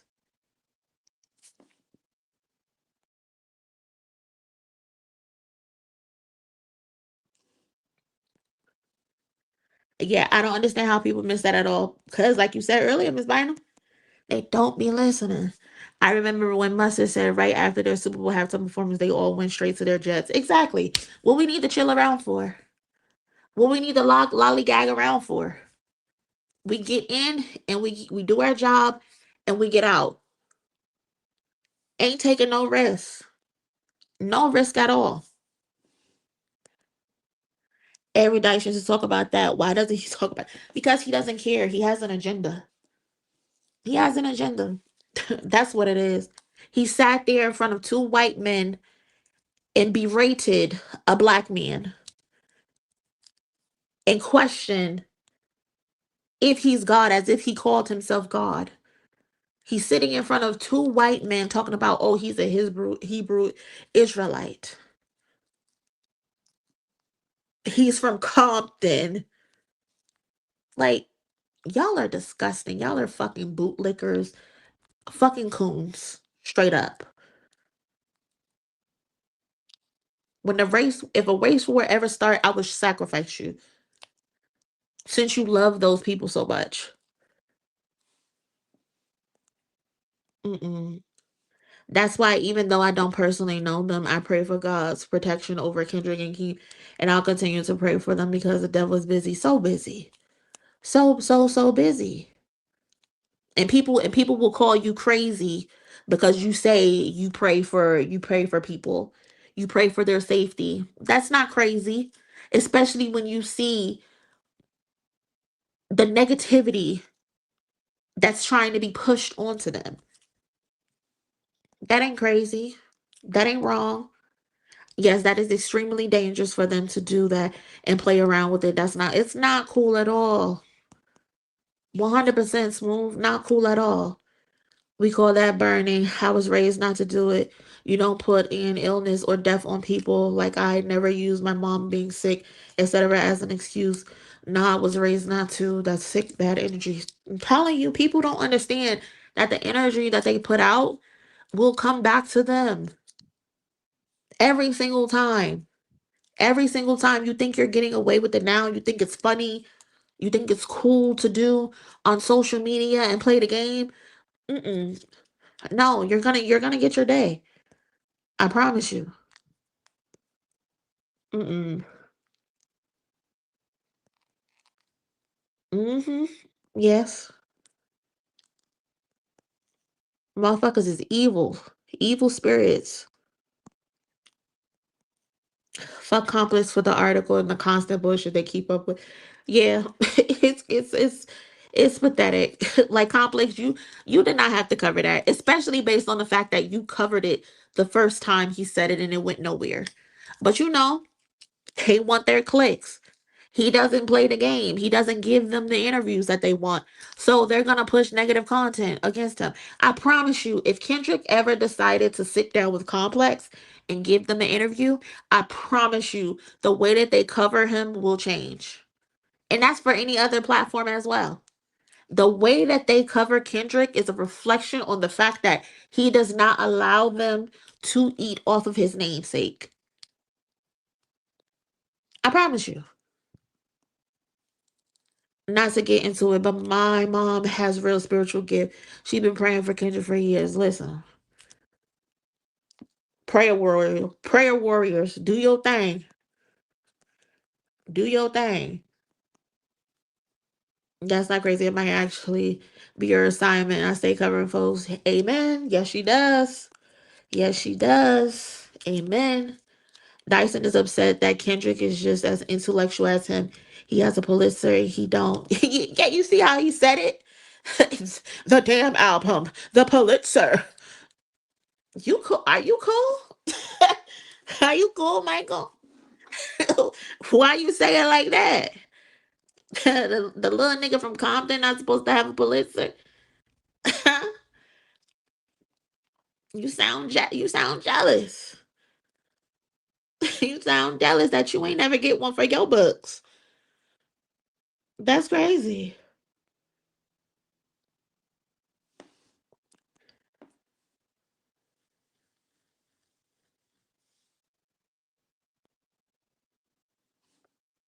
Uh, has a yo, let me Google something real quick.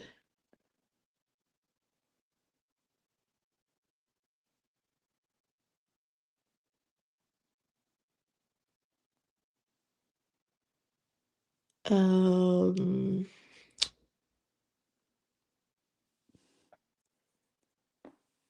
based on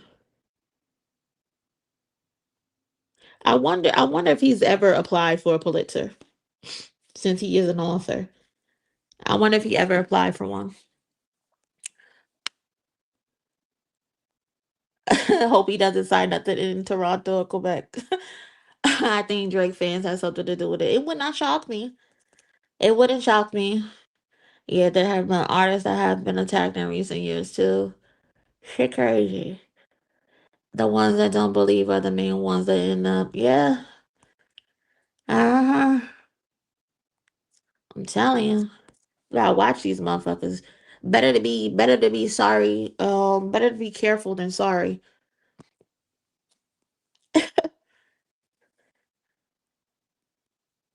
Listen, I would not want to be in his class. If I was still in school and I needed to sign up for a course and I find out he was the professor, I would try to get another class or I would drop it. I really would. I really would drop it. Because ain't no way. What's really happening for real when they start downplaying a Pulitzer? Exactly. Exactly. I've never in my life seen certain awards get downplayed just because they are associated with Kendrick Lamar. Now a Pulitzer doesn't matter.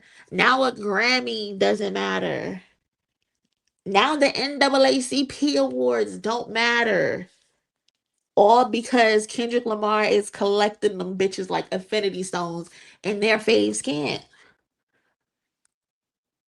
Shit is shit is interesting. Shit is interesting. Pulitzers don't matter. NAACP awards don't matter. The Grammys don't matter.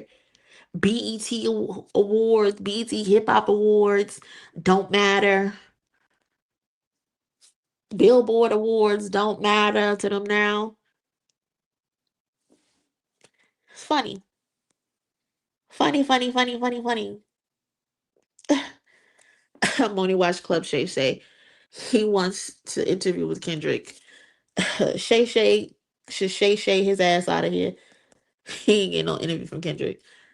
That is why Kendrick says, away from these demons, may God keep him covered and his family. Also, may your surgery be successful and God go before you and bless the doctor's hands. Stay blessed. Amen, amen, amen, amen. I received that. Amen. Thank you so much, Tammy. Thank you. Thank you. I hope he gets a Tony and an Oscar. They gonna cry. They are going to cry. Hell, Trump fucky ass still want. Trump won everything. Trump wants everything. The NAACP awards didn't happen already. They've been giving out awards. I think Kendrick has already won 3 or 4 awards out of his 6. But the awards are supposed to be tonight. It airs on TV, I believe.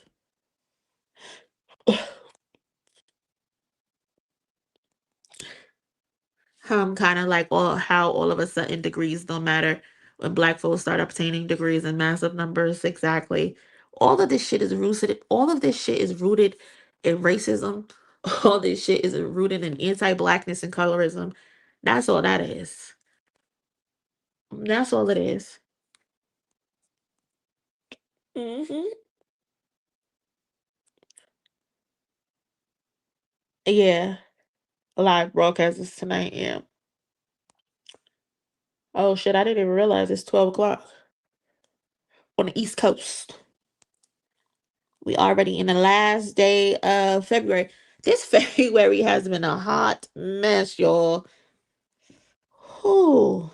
They said Grammys don't matter because they are a white man awards. Then Kendrick went to win all the BET awards and they hated that too.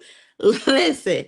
And then they tried to say, oh, they only gave it to him because he's popular. Meanwhile, he's one of the most nominated and most awarded in BET award history and BET hip hop award history. Like, y'all, this is not new for him to be cleaning up like this. Like, this is what he does every time he pops out. He shows niggas. Every time he pop out, he show niggas. That's why y'all should be happy he take them breaks, because he give y'all opportunities to win. Y'all should say thank you that he's giving y'all opportunities to win when he goes away. You better hope he don't drop this year. I don't think he's gonna drop this year because he's gonna give baby Keem his time to breathe. But y'all about to fuck up too, because baby Keem probably about to sweep as well. So stay mad about it. Just stay mad about it.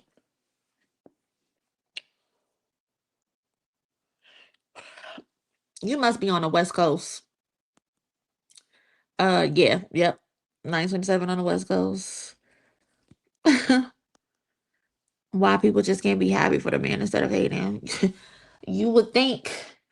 You would think people would be happy. Because, like, I can understand if he's winning and he's not winning off of substance, he's not winning off of being autistic and creative. I can understand that if he's not putting out good bodies of work. But he is thousands of miles better than his counterparts, thousands times better than his peers. And you want to be upset? Just do better. It's that simple. They're not rewarding him just to reward him for anything. They're rewarding him because he put out the best material. Like, come on.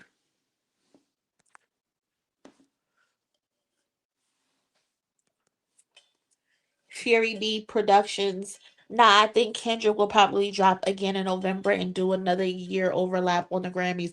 I can see that too. I definitely can get with that. I think I said that before.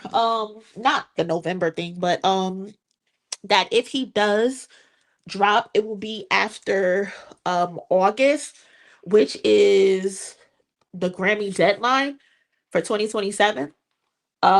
So again, that will give baby Keem his cushion to, do whatever it is that he got to do with his Grammy.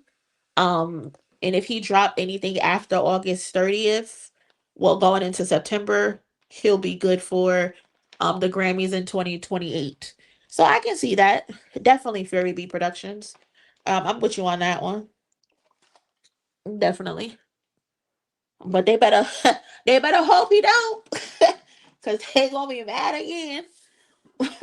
They gonna be upset again. And this is lucky number 7. This album is gonna be lucky number 7. Fuck y'all gonna do? He is about due for that album of the year. He's beyond due for the album of the year. You think if this is his last out, you crazy if he's not gonna put his all into it. You crazy. So prepare the tears, prepare the complaints, draft the tweets, get them ready, cause he coming.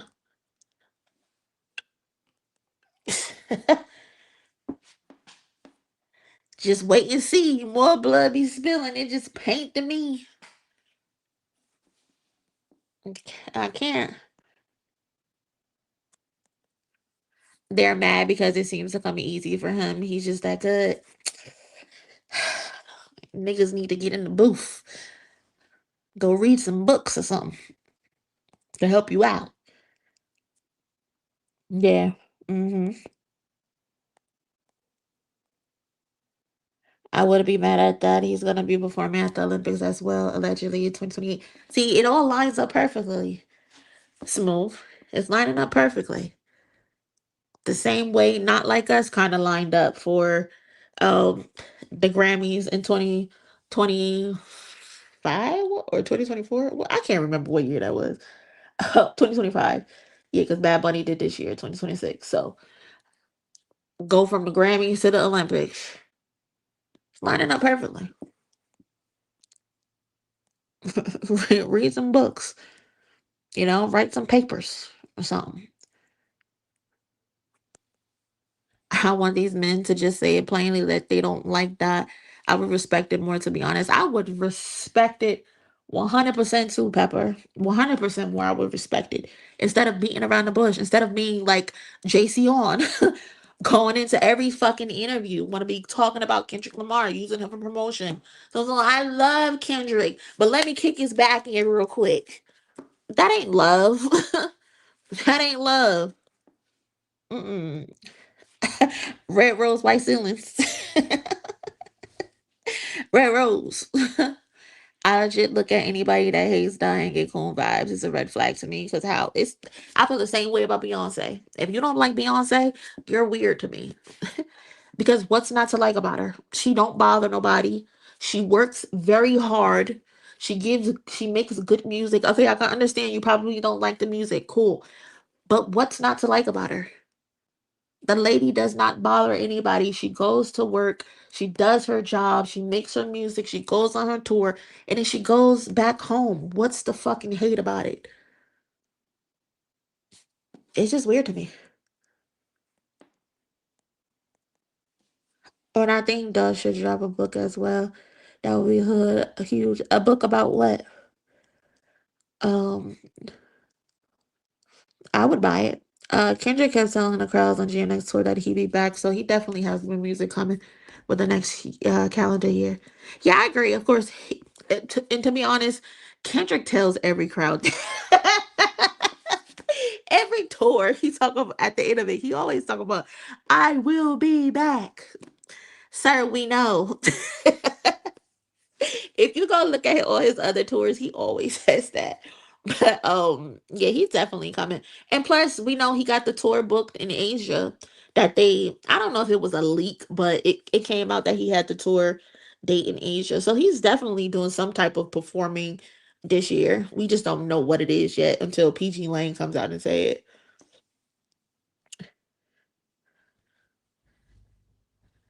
Okay. Simple math. Simple math. How to be like Kendrick for dummies. He trying to teach him. They were screaming for Benito because they thought they can use his successor over Kendrick that died real quick. Mad as hell. Even Complex tried to do it. Complex wrote so many articles and so many Instagram posts comparing Benito to Kendrick Lamar, and I'm just like, why? Why are we doing that? Since when do y'all give a fuck about Benito, Complex? Never have I seen y'all post about this man as much as y'all are posting about him now. Oh, because he has the opportunity to one up Kendrick. And they were one of the first people who posted those fake numbers. So many platforms posted those fake numbers. That shit had me confused. Even I was confused. I'm like, oh, he won. Okay, cool, whatever. He won. He dethroned Kendrick. And then I'm like, hold up, because why I keep seeing different numbers? I keep seeing all these different numbers. I keep seeing 140. I keep saying 145. I'm like, oh, y'all don't know what the fuck y'all talking about. And then the next day it came out. No, Kendrick Lamar still holds the crown. And that's what y'all get for trying to be petty. For trying to be petty.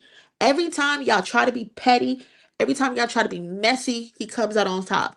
Until y'all stop, he gonna keep coming out on top. He gonna keep coming out on top. Um, Shit crazy. They like, oh, Drake is gonna come out with Bad Bunny. No, the fuck he's not. That moment was bigger than Drake. Y'all see Shy this Cole and say he's scared of die. No, I didn't hear that. He put a song out. When did he put the song out? Did he just put it out? When did that come out? What's it called? Let me see if I can look it up.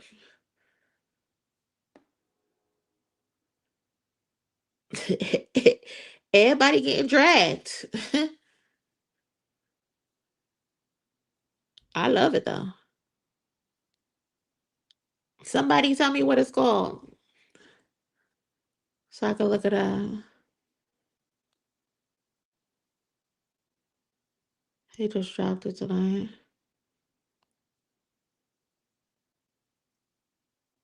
Uh-huh.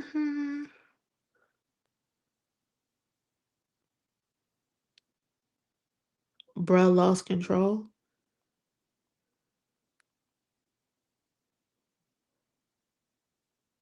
Oh, it came out 3 hours ago.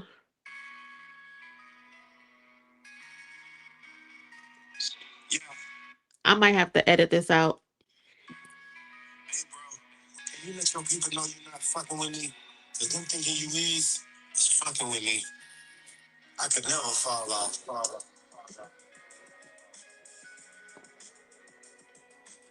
I can never fall off. I be having a lot of niggas claim the best rapper alive. Things can be true, that's a factual lie. I'm that actual guy with a capital Y. I'm slicker than a Jacob with the patch on his eye. Got my good brother in that Grand National. Why should I knew you and that Honda was gonna have to collide? It's like Oh, wait. with a capital Y. Wait. What is that? Hold up. And a lot of niggas claim the best rapper alive. Two things can be true, that's a factual lie. I'm that actual guy with a capital Y. No slicker than a Jacob with the patch on his eye. Got my good brother in that Grand National. Why should I knew you and that guy with a capital Y. No slicker than a Jacob with the patch on his eye. Got my good brother in that Grand National. Why should I knew? Now he said he's scared of Dot. He said he's scared of Dot. That good brother in the Grand National. Was gonna have to collide. Let's take this magical ride back to the shop. And I don't know how many bones I actually tied. I feel like Paracon's the ram rapping the pie. And my shit hit might crack when it's dry. So high, you can hit it once and pass it to God. I give off that it was trafficking vibes. Cause I had that boy in the girl. Hold on. I don't know why it's coming up low. But yeah, he said he's scared of Dot. Shots fired. I'm here for it. Came back just to crash the summer. Huh. Wow. He wants smoke. He wants smoke with Cole. Did Cole diss him? I'm missing it. What happened? Why is he dissing Cole? Shit interesting.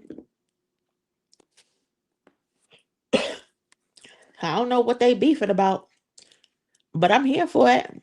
I'm here for niggas being called out by their name. Yeah, I don't I don't think he's gonna respond. J. Cole don't wanna go.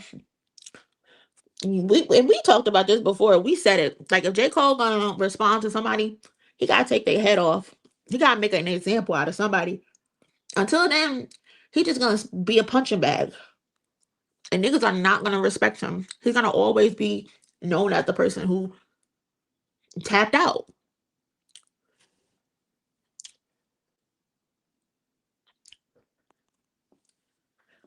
Was talking about rappers that have no life experience, and everybody thought he was talking about Cole, so he said, "Fuck it," and made a direct that call. Not he said, "Oh, since Beyonce and I'm talking about Cole, I'ma actually talk about Cole." I remember he was saying about people who what he said, people who go to college and they drop out and become rappers. He was definitely talking about Cole. He was definitely talking about Cole, and he wanted a reason to respond or say something. That's funny. Everybody who's got a backbone in rap is calling out Cole. Every artist, the underrated freestyle took shots at him. Listen close. They see him as pussy. He pussy. And that's unfortunate, Cole. That's unfortunate. Everybody done heard you say you could do this to rappers, you could do that to rappers, and now they see you done folded like laundry, and now you're an easy target. You have to take somebody's head off. I volunteered Joey Badass. People said I shouldn't have volunteered Joey Badass, but I volunteered Joey Badass. But since Shy or whatever Cyhi He want to talk, take his head off or try at least. I don't know. J. Cole too scary for me. He's too scary for me. I can't deal. Because I'm about to tap out and I'm about to end the night. Appreciate everybody who pulled up to chill with me on this Friday night. I hope y'all enjoyed the stream. Again, thank you to everybody who contributed a like, a share, a comment, interacting in the chat, a donation. Thank y'all so much. And thank you again to everybody who's supporting my surgery fund. Thank you so much. I think we're like halfway to the goal. So appreciate y'all for doing what it is that you can. If you would like to contribute, there's a pinned link in the comment section somewhere. So thank you again. Y'all have a good night. Join the Discord if you want to come find me. And maybe I'll talk to y'all tomorrow. Depending on how I feel. But yeah, have a good night. Y'all be safe and I will talk to y'all later.